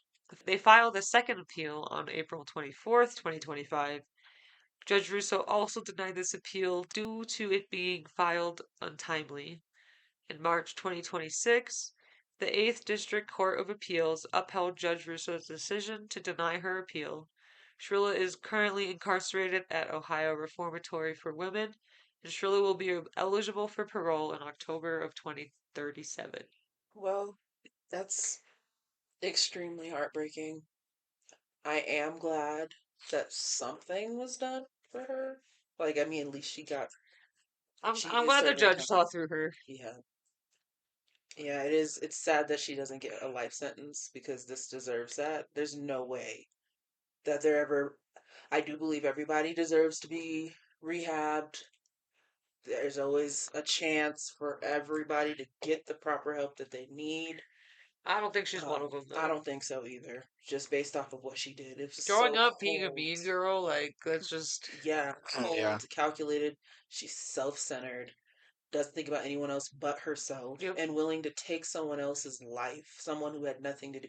It, taking someone's life in general, but like, The fact that their friend was yeah, involved. Russo, Reminds me of something that could have happened to me in one of my past very relationships. easily, Yep. very easily. You know, like Because I used to date mean girls too. that Like, person was a if I can't have you, no one can kind of That's person. that's the scary thing mhm, of letting someone else drive is they could just fucking end it absolutely, and like, for both of you. and whether or not you're diagnosed with mental illness or not, like if you have symptoms of some severe mental illnesses I'd say she's and you make a like, yeah, make definitely a narcissist. oh BPD something, Hmm. So you could change the course of someone's life and yours forever, just because of one feeling. Yeah. There is some good that came out of it. Um, Shortly after the news of the crash, friends of Russo and Flanagan created a small memorial near the crash site to show their support. Family of Davion Flanagan later created the Davion Flanagan Memorial Scholarship to provide educational support to aspiring barbers to honor his intention of becoming a barber. If you remember, he was about to go to barber school. He had just graduated high school. Ah, And he, as the family says, he was very passionate about becoming a barber. yeah, So they set up this fund so that somebody else could have that chance. mm, that's really sweet. Yeah. As I said before, this case has been covered a few times. Various companies and streaming services have made documentaries about the case. It was featured in a podcast titled Hell on Wheels on YouTube. Court TV made a documentary about the murders on YouTube, and several videos detailing the case were also uploaded to the platform. True crime true crime series Killer Cases analyzed the case in season 4, episode 12 of the series, which aired on Channel 4 and Apple TV. It was also featured in a documentary by Investigation Discovery in 2025. And as I most recently mentioned, a documentary titled The Crash began streaming on Netflix on May 15th, 2026. And here's where we can get her interview here. On May 22nd, 2025, So this is, a good while later. Shrilla's parents were interviewed for the first time by WKYC. They said they believed the crash was unintentional. On May 14th, 2026, Shrilla's father told NBC News that they believed she is innocent and was, quote, falsely accused of something, end quote. He said there was an insufficient evidence to convict her of murder, and she should have instead been charged with vehicular homicide. Shrilla's mother said their daughter did not receive a fair trial because her lawyer did not use all the information the family provided to defend her. Oh, fuck off. Mm-hmm. Makenzie Shirilla appears in the Crash documentary, interviewed by creators Gareth Johnson and Angahard Scott. Her lawyer was present, and she repeated her previous claim of not being able to remember the incident. She said, quote, I have no recollection of that morning, but I know nothing about it was intentional because that's not in my character, end Mm. quote. Shirilla also claimed that she had no intention of causing the accident, saying she was not innocent but not a murderer either. Yeah. Well, I think the parents should go to jail as well. Yeah, You know what's for crazy? sure. In her interview, she's all done up. She's got makeup, her hair's up done nice. Like I've she seen, knows that she's yeah, on camera and presenting something. Mm-hmm. I've seen that picture actually. Yep. That was actually one of the things that got me, like, that I was actually kind of learning tidbits about it, was the fact that that's what they were really talking about, was the fact that she loved the attention that she was getting. Oh yeah, Oh yeah. she was very chronically. Very social media hungry. Yeah. So Yeah, the parents are definitely at fault as well. They're trying to they're trying to make sure her life in prison isn't too harsh, by the way. They should be charged with criminal negligence. they Yeah. need to go to jail. Oh yeah, they definitely need to go to jail too if they keep Yeah. talking. Mm-hmm. And are Honestly, still convinced she didn't do it on purpose because she would never do that, as the mom said. okay. And the Doubt. mom, the Seriously. mom, I'm pressing X to doubt. I watched. So the guy who analyzed Shrilla, Mackenzie, also analyzed the interview with the mom, Hmm. or not the interview, but it's her speaking at the court after the sentence was delivered. This is her time to apologize to the families, and what does she do the whole time? Plea for Mackenzie to have something else. Claim she's a good girl and would never do this. Also diminishes Flanagan's importance by saying, "Oh, he was a new friend," and the judge calls her out on it. She's like, "So does that mean his life was worthless?" She's like, "Oh God, no, of course not. Like, I'm just saying, they weren't as close with Flanagan as Fuck Russo you. and were." Oh my god. Yeah. Flanagan was a black kid, by the way. Yep. Yeah, Davion. I got Mm-hmm. the from the first. Well, you never know. I mean, you're right, because I've met a few white people like Shantavius and Like it might be mixed, but Ladasha. yeah. Mm-hmm. So, we can't stereotype. I Yeah. just figured. Yeah, fair enough. Fair I mean, enough. that just adds to the case too. Yeah. Like you're just gonna take his life away because you can, because he was there. She really didn't see him as a person. No. No, That's it was all about her. She said, "My world's ending, so everyone's world is ending." The only thing is, she didn't expect to walk away. Yep. Mhm. Yeah, I know she planned to die. That's probably, you know what, when they said that she was inconsolable, it was probably because she survived. Yeah. Yep. No, she had to make up a lie, or Yep. She's like, ah, shit. yep, get her way out of Yeah, it. she Yeah. even said, like, I think the quote is, she's like, all I remember is waking up, and deciding that we needed to leave the house, and then I was waking up in the hospital bed. I was like, oh, convenient. Yeah. And they did test her for drugs. She had a tiny bit of THC in her bloodstream. The test was delayed though due to her surgeries and things. So there could have been more at the time of the crash. And they did test her for psilocybin since they found it, which they had to send out for a specific test, which came back negative. Mm. The friends at the party, I believe, did say that they they didn't think they had taken the shrooms, just smoked marijuana. Um, and Mackenzie's also saying that. Yeah. I don't know. I Either way, I agree with the judge. It was premeditated and Absolutely. 100% on purpose. Yeah. I mean, the fact that you mentioned that she had went to the scene of the crime Beforehand. before it happened. Yep. Mighty And convenient. it's Yeah. the If you road she weren't crashed on planning. is really, like, it's really quiet. There's like nobody out and about. Yep, you Very, just see very that car inconvenient. zooming past on CCTV Yeah, it's crazy. Yeah, I'll have to definitely like a blur. There check that out. there was the other data that they did find was that the steering wheel had been turned a few times, like to the right a bit, to the back to the left, and then like back hard to the right. And they're wondering if um Russo was probably trying to gain control of the steering wheel. Yeah, I saw Like, it don't kill happen. us. Mm, But fuck. clearly that, he couldn't do anything at that point, Shit. which is really sad knowing that he like spent his last moments fighting for his life. Yeah. And she chose to just keep driving. Yep. Pedal to the floorboard. Pedal to the metal, Not much baby. you can really do in those situations. I mean, at least he tried to fight back. Yeah. You know, it wasn't like he was passed out or anything, but still, it's got to be very terrifying Oh to yeah, see I'm your sure. life happen, like literally flash before your eyes. Yeah. You know? Just crashing into a brick wall, basically. Yeah. It's a sad case, and I just couldn't get past her trying to use a dysautonomic disease as an excuse for crashing a car and killing two people. So many. Oh my God, just so many layers of evil that is And going on with that girl. it was brought out. I don't remember what I think it was the guy who did the analysis said that some of the inmates that were in there with her never saw her pass out, Hmm. never showed any signs of that. And I mean, you guys both have seen me Yeah. pass out. It's Yeah. it's Just random, yesterday. but Yep. it literally it Me too. it happens. I know it is a chronic illness and it doesn't happen every single day. But she's been in there for like 3-4 years. She should have at least passed out once. Yeah. Um, Nothing. and nothing.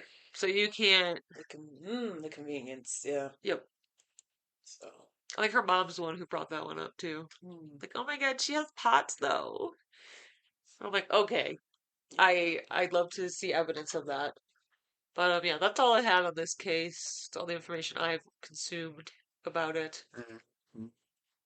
Uh, Okay. I hope she never gets out. Yeah. I hope that parole gets denied. Oh, well, She should guess not be back out on the streets again. hopefully, She's gonna do something else. I to feel for you. update him that next 15 years or Yeah. something, 30 Yep. something years. 2037, I think, is when 2037. that's up. I'll be See 38. We'll see what's going on. She'll be 36. I will be in my 40s. Yeah. That's all I'm gonna say. All right. What you So got? I have the 2022 Colorado Springs nightclub shooting. It's very fitting. Yeah, since we're in Colorado currently, Yeah. So on November 19th to the 20th of 2022, an anti-LGBTQ motivated mass shooting occurred at Club Q, a gay bar in Colorado Springs, Colorado, United States. 5 people were killed, and 25 others were injured, 19 of them by gunfire. The shooter, 22-year-old Anderson Lee Aldrich, was also injured while being restrained and was taken to a local hospital. Oh no. No, the attacker got boo boo. Aldrich was then charged and remained in custody. On June 26, 2023, Aldrich pleaded guilty to the shooting and state level charges and was officially sentenced to a total of 5 consecutive life terms, plus an additional consecutive 2,211 years, Damn, all without the possibility of parole. 2,000 years. Rack that up. What the fuck? Oh, it's not done yet. Oh boy. On January 16th, 2024, Aldrich was additionally charged with 50 federal hate crimes in connection with the shooting. On June 18th, 2024, Aldrich pleaded guilty to the federal charges and was sentenced to 55 concurrent life sentences without parole, plus another consecutive 190 years. This is beautiful. Wait, so 50 people died then? No. No. Or were injured maybe? It was 4 people died, or 5 people died.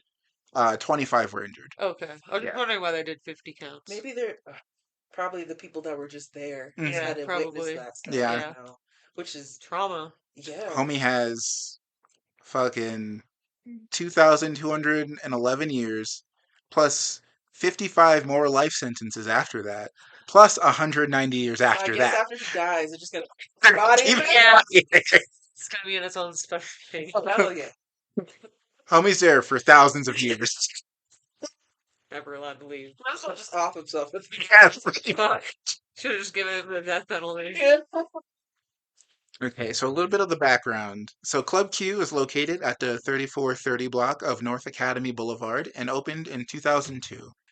It was, for a time, the only LGBTQ club in Colorado Springs, Colorado's second most populous city, with a population of just under 500,000. A 2021 article by Denver-based magazine 5280 noted the club to be a place, quote, where LGBTQ folks went for drag performances, dance parties, and drinks, end quote. The shooting occurred on the eve of the Transgender Day of Remembrance. Since 2019, Colorado has had a red flag law that allows citizens or law enforcement to petition a court to order the removal of firearms from a potential dangerous person. Of the 19 states and the District of Columbia with red flag laws, Colorado has among the lowest per capita rates of invocation of the law. In opposition to the Colorado statute, more than half of the state's 64 counties declared themselves Second Amendment sanctuaries, including the El Paso County, where the shooting occurred.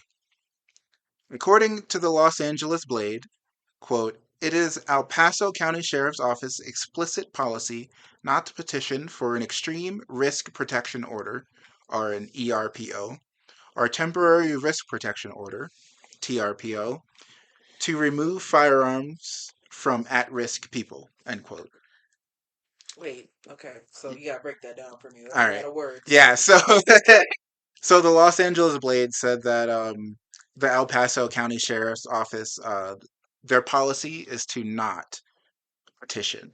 So they're not gonna do anything. Yeah, it's to not Or petition to any take people that- firearms from people who are considered dangerous. That is insane. Yeah. Wow. So they're just gonna allow another shooting like this to potentially happen Mm. Yeah, instead of pretty much. actually taking action? They're making a lesson out of him. What the fuck? But according to the police chief, the shooting began when Anderson Lee Aldrich entered Club Q while a dance party was being held, wielding an AR-15 style rifle, loaded with a 60-round drum magazine, Right. carrying a Polymer 80 PF940V2, which is a Glock 17 style gun, and multiple magazines of ammunition, Where and wearing body armor. where did they Homie walked in like the Punisher. where get what was that, an AR? AR-15 style rifle, yeah. Yeah, why does he have access? Why do any civilians have I mean, access he's to going to that? like gun shows, and Mhm. they have them out. They I they know, have but they should have. damn near machine guns. Yeah. Like the regular people have access to fucking machine guns. I know, and I which hate don't it. know how or why. Yeah, I'm not same. against taking all guns away, but we I'm shouldn't for be. people protecting themselves. We and the people should they be care only about. selling Absolutely. things that are like for hunting. Yeah. Yeah, We don't agreed. need automatics. I believe in protecting your family and your loved ones. Like I Yeah. said, Mhm. A simple handgun will do. Yep. yeah. Or you know, like a 12 gauge shotgun. Shit, Yep. yeah. That The pump action alone will scare somebody off. He'll destroy the whole body. That's all Yeah. you need. You Yep. know. So. They'll hear their and they'll be running. You Yep. should be. And if you're not, well done. You're getting shot then. Yeah. But Aldrich immediately began firing at employees and patrons while moving further into the building. Homie just walked in, guns blazing. That's crazy. As soon as he stepped in the door, he started shooting people. So it's go time. Aldrich entered the building, turned and shot 2 people in the ticket booth. The surviving victim, who was the door girl, was protected by Daniel Aston, who used his body to cover his coworker. Oh. Aldrich rushed to the bar area and opened fire on several victims there, including Kelly Loving, Raymond Green Vance, and Ashley Paul. Aldrich walked down the ramp to the dance floor and shot more victims before going up the stairs towards the patio. Aldrich opened fire through the patio door and fatally shot Derek Rump. At this point, Aldrich's rifle was empty, and Aldrich began to reload the weapon. Many survivors at first mistook the gunfire for being a part of the music, until the shots continued and the occupants saw the muzzle flashes. Multiple people sheltered behind the bar and in dressing rooms, while others stayed low to the ground. 38 seconds after the shooting started, a U.S. Navy petty officer who was trapped in the patio, Thomas James, rushed towards the shooter and grabbed the barrel of their rifle. He struggled with the shooter for the rifle before Aldrich pulled out a handgun and shot James twice in the torso. A club patron identified as U.S. Army veteran Richard M. Fierro charged across the room and joined to help James. Aldrich pointed the handgun at Fierro, but was unable to fire the gun due to the magazine falling out during the struggle. Oh, bless. Fierro then grabbed the handgun from the shooter's hand and used it to hit the shooter repeatedly in the head. Nice. Fierro and James continued to fight the shooter. During this time, James successfully grabbed the rifle and slid it across the floor. A transgender woman, Drea Norman, came out of hiding and joined Fierro and James in subduing Aldrich. Go. She stomped on the shooter's head repeatedly in order Yeah. to keep them down. Let's Yeah. Yeah, go. do it! Right. Fierro estimated the shooter's weight at 300 pounds, or 140 kilograms.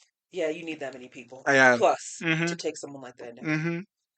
Police received an initial call for service regarding the shooting at 11:56 p.m. on November 19th, with first officer being dispatched a minute later. A total of 39 patrol officers from all 4 divisions of the Colorado Springs Police Department, along with 34 firefighters and 11 ambulances, responded to the scene. The suspect was in custody within about 5 minutes after the first 911 call. After the shooting stopped, many were at first reluctant to leave their hiding spots as they were unsure if the shooter was reloading or had been stopped. Fierro, who had been covered in blood, was placed in police custody in a squad car for over an hour before he was cleared of suspicion and released. The injured were transported to 3 hospitals, 7 to Penrose Hospital, 10 to Memorial Central, and 2 to Memorial Hospital North. Some ambulances, with most of them AMR, had to transport up to 3 patients at a time, and a few police cruisers had to transport victims as well. What's AMR? American Medical Response. Oh, okay. Yeah. Victims and fatalities. So 5 people were killed, and 25 others were injured in the shooting, of whom 19 were by gunfire. One of the deceased victims, Daniel Aston, was a bar supervisor and a frequent performer at the nightclub. Another fatality, Raymond Vance, was the boyfriend of Fierro's daughter. Dang. Mm-hmm. During the press conference, the chief of the Colorado Springs Police Department made a point to say that the department respected all community members and that they would be identifying the deceased by the names they and their loved ones used. He then read the names of the deceased victims and included their pronouns. Properly? Mm-hmm. Ah, Bless. that's beautiful. So on to the aftermath. A vigil was held on November 20th with standing room only at the All Souls Unitarian Church, which was also attended by several members of the Colorado Springs City Council. Additional memorials and events were held throughout the week, which promoted spaces for people to gather and donate. Donation drives were set up shortly after the shooting from both local organizations and GoFundMe fundraisers for the victims and their families. On November 24th, Colorado Springs Evangelical Ministry Focus on the Family was targeted with a graffiti message reading, quote, "Their blood is on your hands. 5 lives taken," end quote. And so now I'm going to give you information on the perpetrator. Okay. Not that I want to bring any attention to this motherfucker, but research is research. And you kind of want to know what the fuck was going through his head. Yeah. So the shooter was identified as Anderson Lee Aldrich, a then 22-year-old resident of Colorado Springs. Aldrich was born as Nicholas Franklin Brink on May 20th, 2000, in San Diego, California, to Agrin Brink, a former pornographic film actor and mixed martial arts fighter, and Laura Vopel, the daughter of Randy Vopel, a Republican former member of the California State Assembly. Vopel and Brink separated and divorced 1 year after Aldrich's birth, while Vopel went on to receive custody over Aldrich. Her tumultuous life, which included multiple arrests and mental health evaluations, resulted in Aldrich being cared for by Vopel's mother and stepfather, who eventually became Aldrich's legal guardians. Aldrich grew up in northern San Antonio, Texas, and is a member of the Church of Jesus Christ of the Latter-day Saints. The LDS. The LDS, Oh, baby. here we go. Let's talk about some Mormons now. Yep. Yep. Right. Though, according to the church, had not been involved in church services for at least a decade. Records indicate that Aldrich was a target of online bullying that involved homophobic taunts while in middle school. A mocking Encyclopedia Dramatica page was created about Aldrich in 2015, Damn. and he was also a contributor to the site since he was 15. In the aftermath of the shooting, the website issued a statement saying, quote, "It wasn't our fault, we swear," end quote. What? The Encyclopedia Dramatica page that was created about Aldrich. That's crazy. Someone went on there and was like, "It wasn't our fault, we swear." Shit. Us guys. It's like they're fucking around with that. Yeah, it's crazy. Yeah. But Aldrich changed names on April 28th, 2016, shortly after turning 16, citing a desire to remove associations with Aaron Brink, who, by the point, had multiple criminal convictions. Aldrich's attorneys had said in court documents that their client identifies as non-binary and uses they-them pronouns, preferring to address as Mix Aldrich. Neighbors allege Aldrich to have made hateful comments towards the LGBT community in the past, including frequent usage of homophobic slurs. Aldrich never mentioned being non-binary prior to the shooting, and was referred to with masculine pronouns by family members. Police testified they found rainbow-colored shooting targets in Aldrich's home. Interesting. Experts in online extremism have voiced the possibility that Aldrich's proclaimed self-identification could have been disingenuous, while the Center for Countering Digital Hate acknowledged the suspect's past actions and impact on the LGBT community. Yeah. Sounds like he doesn't want it to sound like a hate crime. Mm-hmm. Absolutely. Mm-hmm. Yeah. Well, they don't He's realize. like, wait, I'm one of them. Yeah. Yep. Probably didn't realize the gravity of the situation until after the fact that he didn't think that anyone was going to actually do anything. Mm-hmm. And then once all that shit happened, wait. He's like, wait, I'm I'm non-binary too. What the fuck? Fuck you. I'm having a little fun. You're a silly guy. Just a silly little guy. Silly little Vembo, you know? On June 18th, 2021, Aldrich's maternal grandparents revealed their plans to relocate to Florida. Angered at the development, Aldrich complained about losing access to the materials stored in the basement, which was intended for conducting a mass shooting and bombing. Aldrich held the grandparents hostage and threatened to murder them. Eventually, Aldrich let them go, shifted to Vopel's house, and was holed up there. During an hour-long standoff with Colorado SWAT, an armed Aldrich live-streamed from inside and threatened to blow up the house. Wait, he was live streaming? Yeah. That's crazy. Whoa. Say, what up, guys? I'm being held at gunpoint with the cops right now. Send some gifts. Bitch up. send some gifts in the chat. Send me that money. If you guys want to see me blow this place up, send some galaxies in the chat. Yeah. Send me some gifts. So Even though TikTok was not around in I could 2016. be on the map. I mean, Facebook. Yeah. So neighboring homes had to be evacuated. Upon surrendering, a tub filled with explosive-grade material, including ammonium nitrate and tannerite, was recovered alongside handguns, ballistic vests, and gas masks. Aldrich was jailed and charged with multiple counts of kidnapping and felony menacing. Aldrich entered a not guilty plea and was released on bail a fortnight later. Of course he says, I'm not guilty. Oh my god, I didn't pull that trigger. I didn't do that. A little tidbit for those of the people who don't know what Fortnite is, it's 2 weeks. Oh yeah, Fortnite. Mm-hmm. Mm-hmm. Not the game. Whoever, if one of you out there said the game, I'm going to smack you. I was thinking it for a second. Poor score. Yeah. The case was made. Negligible. Progress. With Vopel and the grandparents refusing to accept any subpoena under technical grounds to avoid testifying against Aldrich. What the fuck? He was trying to kill them. Yeah. What?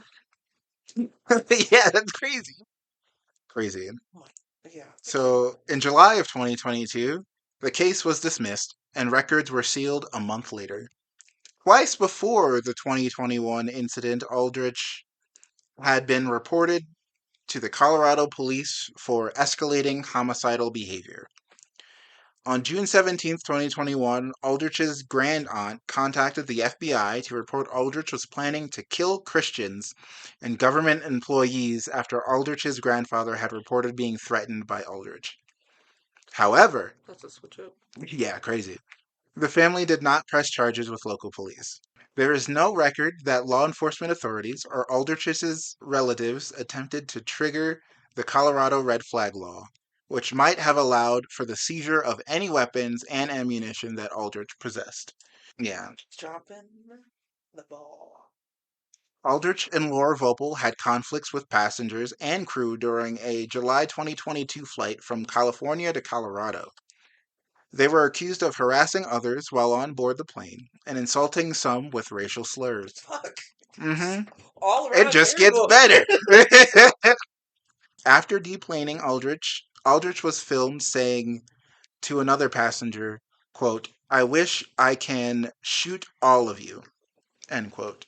And, quote, "You keep following me and I'm going to fuck you up," end quote. So now we cover the social media activity.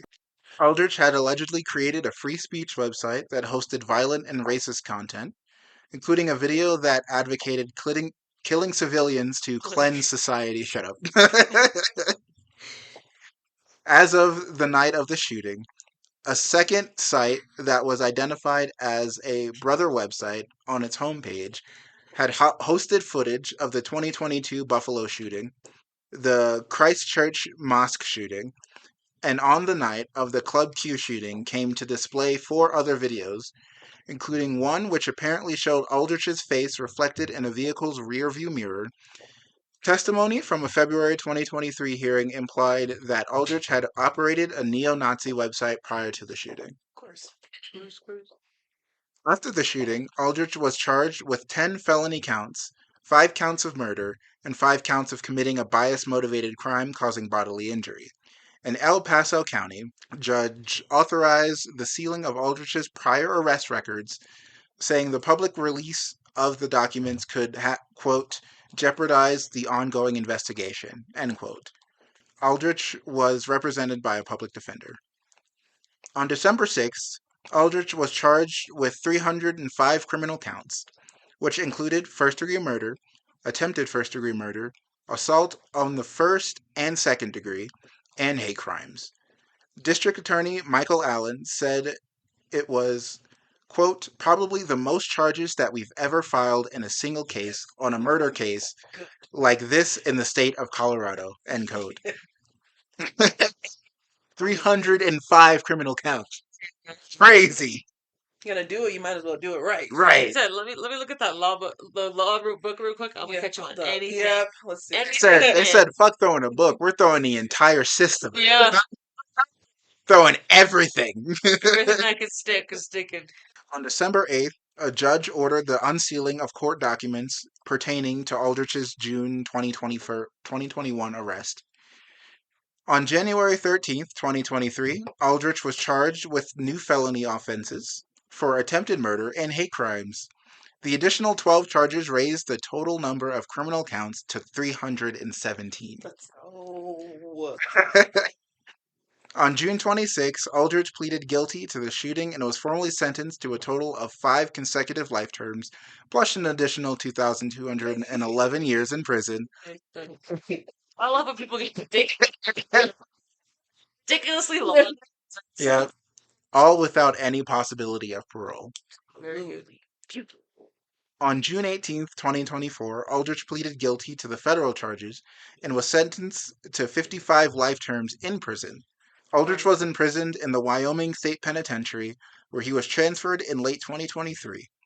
Aldrich was later transferred into the Federal Bureau of Prisons, first to FCI Coleman Medium, and subsequently to USP Big Sandy in Inez, Kentucky.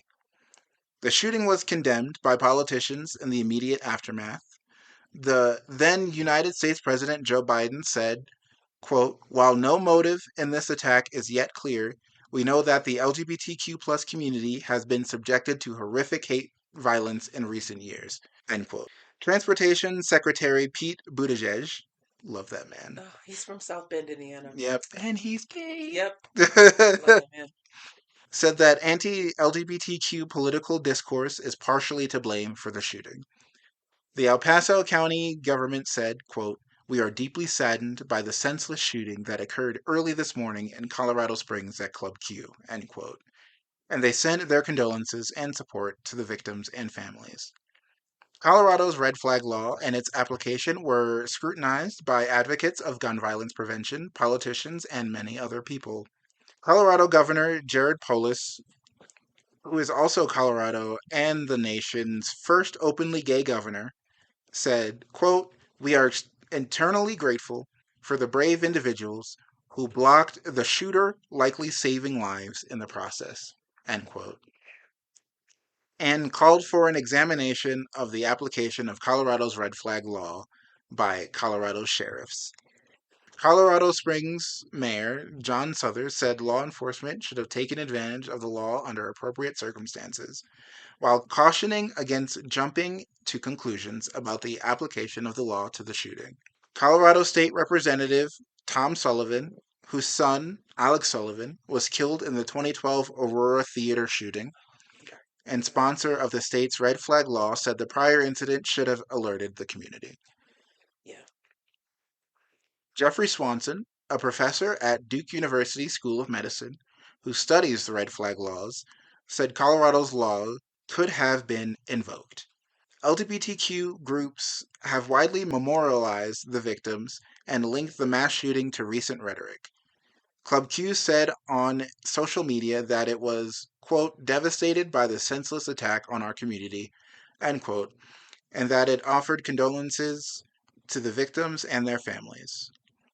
The co-owners of Club Q attributed the shooting to a different kind of anti-LGBTQ hatred, inflamed by some Republican politicians and right-wing influencers and rooted in demonization of drag queens as, quote, groomers, unquote. Some have cited Colorado Springs' role as the evangelical Vatican, recent home to numerous local, regional, and major national evangelical organizations, many of whom had strongly denounced LGBTQ people and or their sexual choices as formative environment contributing to the massacre. Fuck them. Mm-hmm. Fuck them. Are you? They shouldn't be allowed to have a say in any of this bullshit. Nothing. Fuck them. Democrats have also been criticized by some for historically not doing enough to counteract anti-trans narratives. Absolutely. And generally being reluctant to proactively defend the transgender community. The Church of Jesus Christ of Latter-day Saints released a statement condemning the shooting. The statement read, in part, quote, the senseless act of violence in Colorado Springs is of great sadness and concern to us. We are greatly troubled by any violence in our communities and condemn most, especially violent acts that are the result of intolerance, end quote. Which, to me, that statement is kind of sus. Because they said they condemn most acts, especially the violent ones. Most, not all. Not all. Not all. In their responses to the shooting, several far-right media pundits promoted the LGBTQ grooming conspiracy theory, as well as perpetuating moral panic. Mm-hmm. Conservative media personality and political commenter Tucker Carlson. Oh God, I don't like. Oh God. Yeah. Mm-hmm. Here we go. Displayed a banner on his Fox News program, Tucker Carlson Tonight, that read, quote, stop sexualizing kids, end quote. What? In regards to this? Yeah. Nobody's sexualizing kids. What do kids have anything to do with this? What is he talking about? He's working off of the LGBTQ grooming conspiracy theory. Right. Instead of let's not have a discussion about somebody who's deeply closeted. Yeah. Or have a discussion about kids gun excited violence. to see drag queens. They're obsessed with their makeup. Absolutely. That's not luring kids in to the LGBTQ community. Whoa. Mm-hmm. Yep. And then, while later hosting a guest who said the mass shooting would keep happening, quote, until we end this evil agenda that is attacking children, end quote. I feel like he's largely missed the issue. I mean, They always do, though. if anything, I would say the biggest groomer would be the biggest groomer Are the group Republicans. are the Republicans White and men. Tucker White Carlson. men. Mm-hmm. Yeah, Cis white men. white literally. Groomers. That's all they do is push certain narratives like this bullshit, Yeah. insinuating something completely missing the real issue, the real problem. They want to put the blame on us so that they can stay blanketed under that. Keeping a witch hunt on Mhm. us. Yeah. So that they can get away Scapegoating. with it. Yeah. I hate scapegoating. Oh God, yeah. YouTube political commenter and podcast host Tim Pool responded by criticizing the venue's drag show performances, saying, quote, we shouldn't tolerate pedophiles grooming kids. Club Q had a grooming event, end quote. Fuck you. No. Yeah, crazy bullshit, bro. While other right-wing and conservative political commenters such as Matt Walsh, Candace Owens, Shia Rychek, and Representative Marjorie Taylor Greene all continued to publish content targeting LGBTQ people, some of which focus specifically on the Colorado area. But they don't see that as an issue. No. Why Like, would they? That's crazy.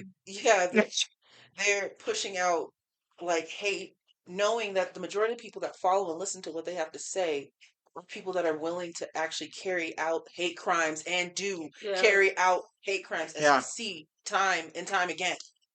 After issuing a statement in which she offered her prayers to those affected by the shooting and called for the lawless violence to end, Representative Lauren Boebert was accused of hypocrisy based on her history of anti-LGBTQ rhetoric.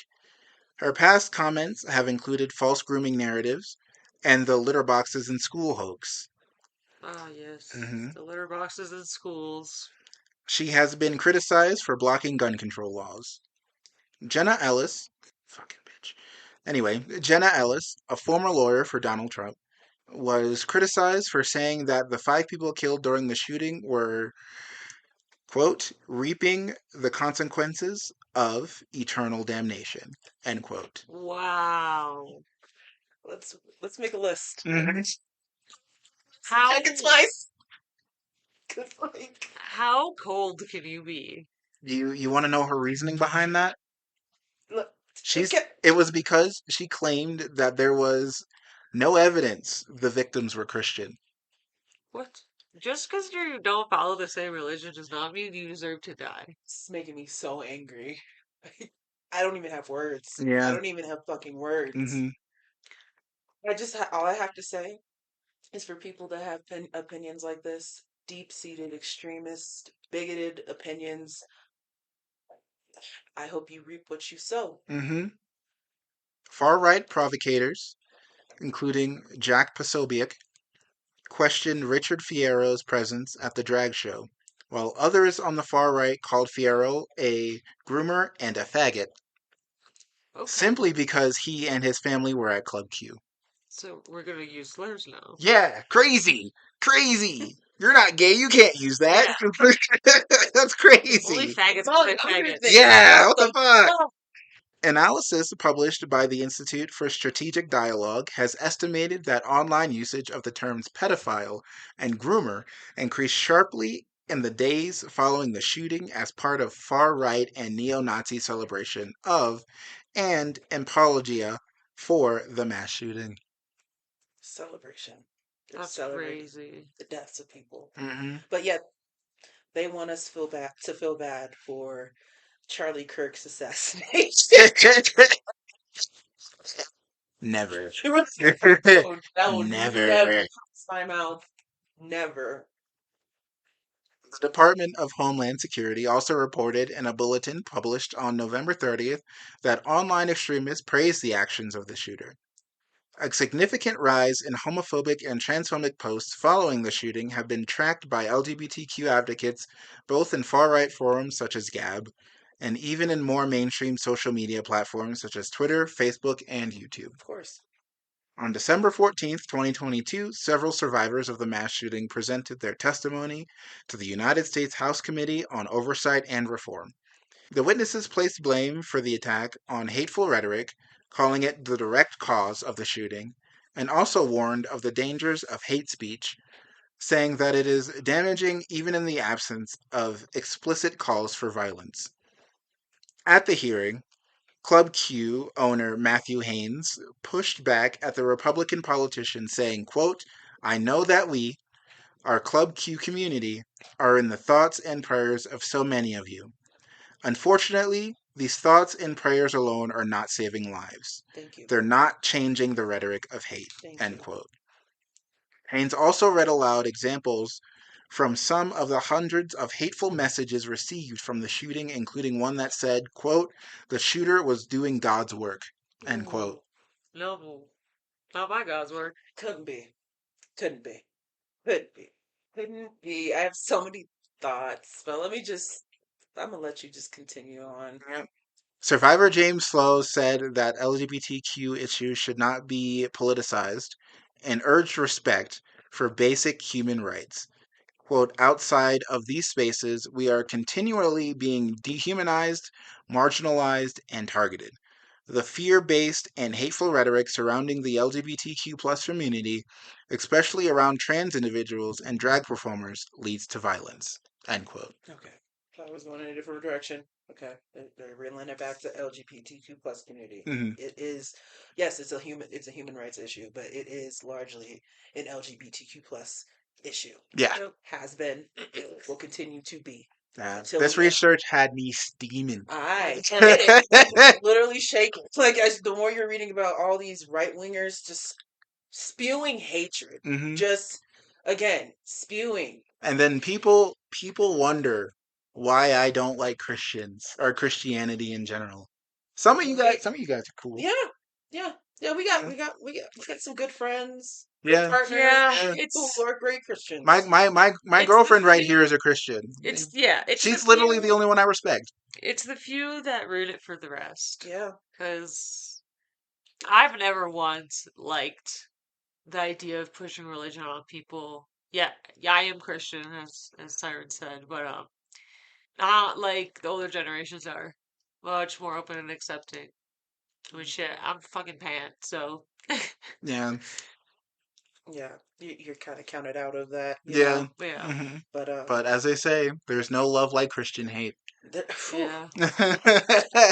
I mean, the way that, obviously, you're supposed to love thy neighbor, not fucking abuse them with your words. We grew up Christian, and it's supposed to push love, but you see a lot of people justifying their hatred. And I also to justify that hatred. I also grew up Christian. And even when I was in the foster care system and I was with my Christian foster family, there, because sometimes during the month we have like second service. You know how that be. Oh yeah. Another pastor from a different church, and this church just happened to have a gay pastor, and my foster family was irate at the fact that a queer, faggoted individual was going to speak about God's words. Not really wanting to listen to anything that they had to say at all. They literally, on the car ride, let me know that this man who was speaking was an abomination and not to listen to anything he had to say because it was perverted in the eyes of the Lord. It's so interesting, the cherry picking. Christians like go the lengths that they will my favorite thing to remind people is that every sin is equal. So just because you aren't engaging in LGBTQ stuff, anything else you're doing is also a sin in the same regard. Not one's worse than the other. I'm sorry, but some of you are out there committing adultery. Yeah. Miss me with that shit. Like people that are pushing. Which, and if you want to pull from the Bible, y'all should be stoned to death. To death. By the way. I mean, Like, if you want to start pulling verses, I can pull a few stones, too.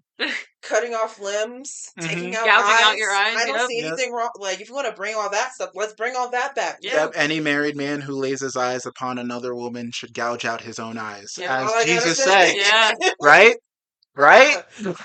And there ain't nothing wrong with prostitution because Jesus saved one. Yeah. Jesus was a homie He's with just a trying to get a prostitute. nut, okay? If we want to quote something from the Bible, I thought there was "Let he who is without sin Cast the first stone. the first Yeah. stone." Mm-hmm. So Like we those should be who lives saying, in glass houses. "Thank you, But Crazy work, man. I do appreciate that the generation now of Christianity, like in my generation, we're a lot, at least the people I know, are more open than what it used to be. yeah, Yeah, I mean, I see a lot of Which, Christians online, like, who are into witchcraft yep. and, like, also are polytheists. that's really Yeah, interesting. like studying different types of religion I respect and that being a like, oh, lot more. Christianity pulled this from this religion, they pulled this from that one, they pulled this from this one. Love to see it. Yep. Hmm Love to see it. On the other end, There's though, even some polyamorous Christians out there. I was shocked as anybody I mean, else. honestly, no, because like if you're looking for a lot, if you do history about it, like regarding Christianity, there is a little bit of like Polyamory in there. Yeah. it's there. Polyamory Polygamy, was first. Polyamory is in a lot of cultures. yeah, Polygamy and it's a lot. polyamory were in the world first before monogamy. Yep. That's all I'm saying. And The they may white not. man introduced monogamy. Of course, because he knew she ain't shit. And while I don't agree with a lot of the polygamous practices of Christianity, because a lot of it is patriarchal, Right. it's still And there. unethical. We Yeah. don't. Yeah, I don't claim the LDS. Yeah, yeah. So, yeah. As Paul. Bless. Bless. Bless. Bless. Okay, I'm good. Any more? No, I'm good. All right. As polyamorous people, we Mhm. do not claim the unethical side of Absolutely not. polyamory and polygamy. Absolutely not. That is what we are staunchly against. We're not trying to collect like 8 wives over No. here. You know, No. like I mean, when I first started polyamory, I did want a harem. I'm not gonna lie. it's different That is because different. they still have conscious choice. Like Yes, with yes, the yes. Mormons and the LDS, But I it's wanted- like you have to marry this person. Yeah, but I wanted an ethical harem. It's Yeah. all about It's all about the ethical. Now I Yeah. don't. I don't care. It's about communication and consent. Mhm. Those are like the top.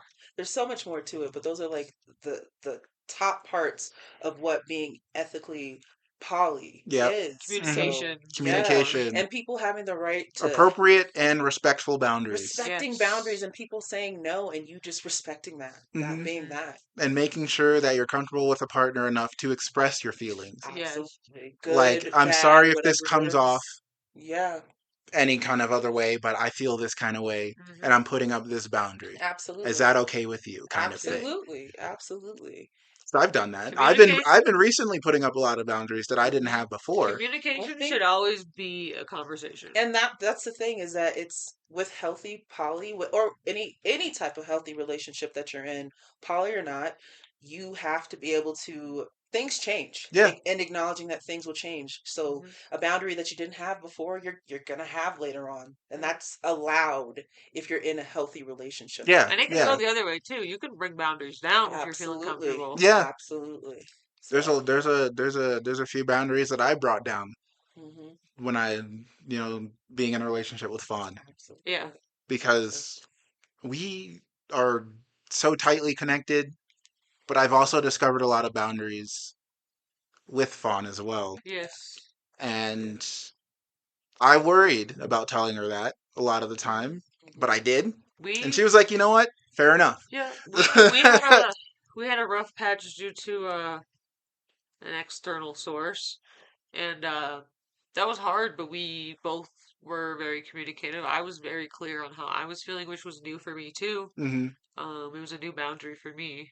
Yep. It can be scary, but once You got to gotta speak do up. it. Yeah. You have to have those hard conversations. Oh my Listen, God, I that was is so necessary. I was crying like every day that during that time, and I just Yeah, and I felt so bad because I was literally barred from communicating with her. yeah. But that's part of having a healthy relationship. Mhm. You have to have those uncomfortable Like, conversations. yeah, like in your case when they said they never fought, I was like, that's a problem. Mhm. Healthy couples do fight, but it's a Yeah. healthy fight. Yeah, Yeah. we bicker a lot of Yeah. the time. Yeah. Usually it's a You're supposed to. miscommunication. Yeah, Yeah. typically. Yeah. Sometimes, We just figure out where it went wrong. Yeah. yeah, Exactly. sometimes it's on both of our moral standpoints because Mhm. we're different morality wise. Yes. Yep. But she knows where I come from. I know where she's coming from. I've had different life experiences that shaped me to be morally diminished. Whereas Fawn has a pure heart.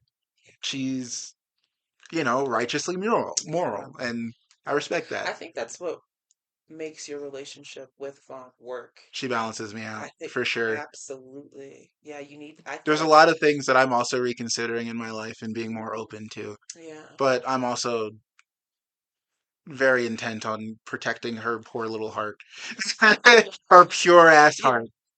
She's taken a few beatings. I'm not gonna lie. Yeah. You got to protect the pureness because, like, I'm I don't telling want. you. I told her like I protect you, and maybe these things come off as controlling or stern. Which they don't, to clarify. Mhm. That's good. I'm glad. I just don't want her to end up like me. Yeah. Yeah. But yeah, I have very big heart, very big emotions. Hmm. Yeah. And people will easily take advantage of that. Yep. And I'm just trying to diminish the people that can. I'm Absolutely. trying to control it, not control it, but I'm trying to If mitigate. you knew the Yeah. things that Siren has gone through, you would understand Yeah. why there's so many boundaries for Fawn. You know. And I'm maybe I'm planning a future episode where I tell you guys all about my lore. Yeah. At least the things I'm willing to admit publicly. A series, Yeah. for sure, for sure. It's going to be quite the series, yeah. Yeah, But then maybe you guys will, realize where I'm coming from and understand a deep understanding. deep Yeah. understanding of where I'm coming from, where my brain's at, how life has shaped me. Yeah. My stuff's not as bad, but Yeah. Siren obviously knows everything that I've had to endure. Mhm. Not easy in the slightest at all. And that's No. why, she's so protective because she knows what I've already been through. Hmm. And I don't know. We both know I don't think I could take much more. Yeah. And and a lot of our conversations, a lot of the things that she goes through, I try to be more empathetic, more sympathetic. Empathy is hard for me. I don't really have it. Empathy. But it's put obviously yourself in the there. place of It me. is. Have it It's there. for Fawn and the other people in your life It that you took care about. years to get to this point. Yeah. But I think because I've been in a relationship so long with Fawn that I'm developing more of an empathetic side. Yeah. Um Connected. and yeah. But yeah, I just like a lot of the things I say and we have conversations about it. Kind of sometimes it throws Fawn off, but then I have a conversation. I tell her where I'm coming from, Yep. what part of my life, what experiences shaped me to think that way, Absolutely. and she understands. Just Yeah. stay open, I mean, sometimes I talk about things that I neglected to tell her mainly because there's so much going on up here. Yeah. I tell so many people, and then she's just like stunned, and I'm just like, oh, I'm sorry. You'll be like, Anyway, let's have this conversation. like one of us talking And- about whatever, and then she'll bring up something, and then we'll be having a group conversation, and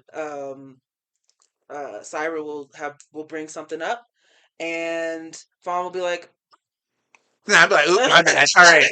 I'm like, let me start from the beginning. That one yet. And the good thing is I feel safe enough to say, hey, I felt out of the loop. Can you fill me in? Yeah. And she always does. Yeah. It's open communication, open and honest communication is a big key. yeah, and it's not like she was trying to keep it from you. Yeah, at all. yeah, exactly. No, yeah, that's a whole. I tell people like I don't have the feeling of regret. I can't feel regret or remorse, but I feel something and a Yeah. point where I don't want to be that past person. Yeah. You're learning. And I'm learning. I'm always Absolutely. building. That's why I'm seeking out oodles amount of therapy Yep. because I have to still work on myself Mhm. because this world is testing me. Yeah. Do that. A lot of people have been testing me lately, and it's like it's very easy to go back to being who I used to be. Yeah. but it takes And effort and energy. understand that, but we don't want you to get back to Yeah. that place. And too, I don't want to so, get back to that place yeah, either, because yeah. once I reach that place, You all may not come back. All attachments, that work. all attachments emotionally are severed. Yeah. Like mentally, it's all severed. And I don't want to diminish the emotional work, the mental work that I've done over the years Yeah. to get me to a place where I can actually have a healthy relationship with someone. Yep. Yep. That's true. Literally the only healthy relationship I've ever been in. I too am in therapy, and it has helped me a lot. Mm-hmm. Yep. Yep. And keep working at it. That's Mhm. all we can do. That's all y'all can do. But yeah, we went off pretty much on a We tangent did. here, We but, really did. But I but still think that's it was just how it is. important. Yeah. Yeah. Yeah. So, Anything else from anybody else? fuck the right wing. Oh, That's yeah. really all I Fuck the It right just wing keep for pissing me sure. off. Republicans. Yeah. I don't like throwing labels around. I don't Fucking like, Republicans. and honestly, in my heart of hearts, like we keep saying at the end of episodes, I'm not a hateful person. I actually want to push love, but there's only a certain amount of love that I can have for a group that only wants to push for hatred and Yeah. killing the LGBTQ plus community. Mhm. So it only goes in so far before it becomes Or anger. claiming that we were just a trend. We've never been around before. Yeah. Yeah, Look at nature. Do nature. you know how many gay animals there are? Mm-hmm. It's in our DNA. It is just Also, for in polygamy, us. Yeah, there's a good chunk of animals that are polygamous, but some of them are monogamous. Mm-hmm. But it's majority polygamy. yeah. So We are wired biologically, I mean, at least in my opinion, to be polyamorous. I Yeah. think so. But we're just trained from youth to accept monogamy Mm. as the absolute, Like as anything We're other than social as a perversion. creatures. Yeah, if you Yeah. we're look at social. octopi and squid, they will mate with as many as possible to get that So, genetic diversity hmm so that they have a better chance of producing offspring that will then thrive. that's wow. It's a more scientific way to go about it Yeah. rather than just say we just like the fuck. Yeah. But yeah, I mean it is what it is. Like it's Yeah. just in us, Yeah. to be social, Just trying to get romantic, the perfect sexual gene pool. creatures. Hmm. Yeah. So But yeah, I mean that's it for me. I That's it think for that's you. it. Yeah. It's for That's you, it for Fawn. me. Yeah. All Thank you right. for joining us. I really enjoyed you on Yeah, here, for sure. Fawn. I'd be happy to come We're back. doing it again. Yeah, for sure. Just join us for next episode because we're talking about cryptids and we're gonna do a little paranormal investigation too. Yeah. You guys might even, if you wander over to our YouTube channel, might even put it in a podcast in like our podcast video. But we're gonna be putting all the results of that into there.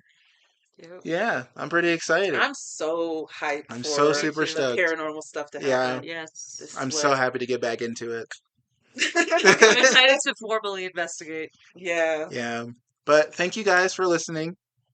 We enjoy all of your support. Absolutely. Be sure to give us a like, a follow, recommend us to some friends who you think would enjoy this podcast Mhm. because we not only discuss true crime and paranormal and supernatural things, but we like to shoot the shit sometimes, I think that's talk it. about what goes on in the old noodle noggin. Yep. Absolutely, Absolutely. and I personally believe that a podcast where people can express their own views without any fear of whiplash or backlash, being them true, authentic selves, is something that everybody should listen to, Yeah, good or bad. good or bad. Yeah. Gotta Well, hear both sides. you might be listening to us, you might not agree with our political standpoints or our moral standpoints, Yep. but at least you're listening to Yeah. us. And how else are you going to be able to form your opinions and beliefs about something, or maybe even change your perspective, if not having people with differing viewpoints as you, or similar, Hmm. but you just disagree on a topic? So Yeah. it's all fair. But yeah, thank you guys for watching, listening, whatever you're doing right now. We appreciate each and every one of you. As always, have a great day, evening, or night. We are Dead Air, and here at the Dead Air Podcast, we would like to hear from you, not about you. Bye bye.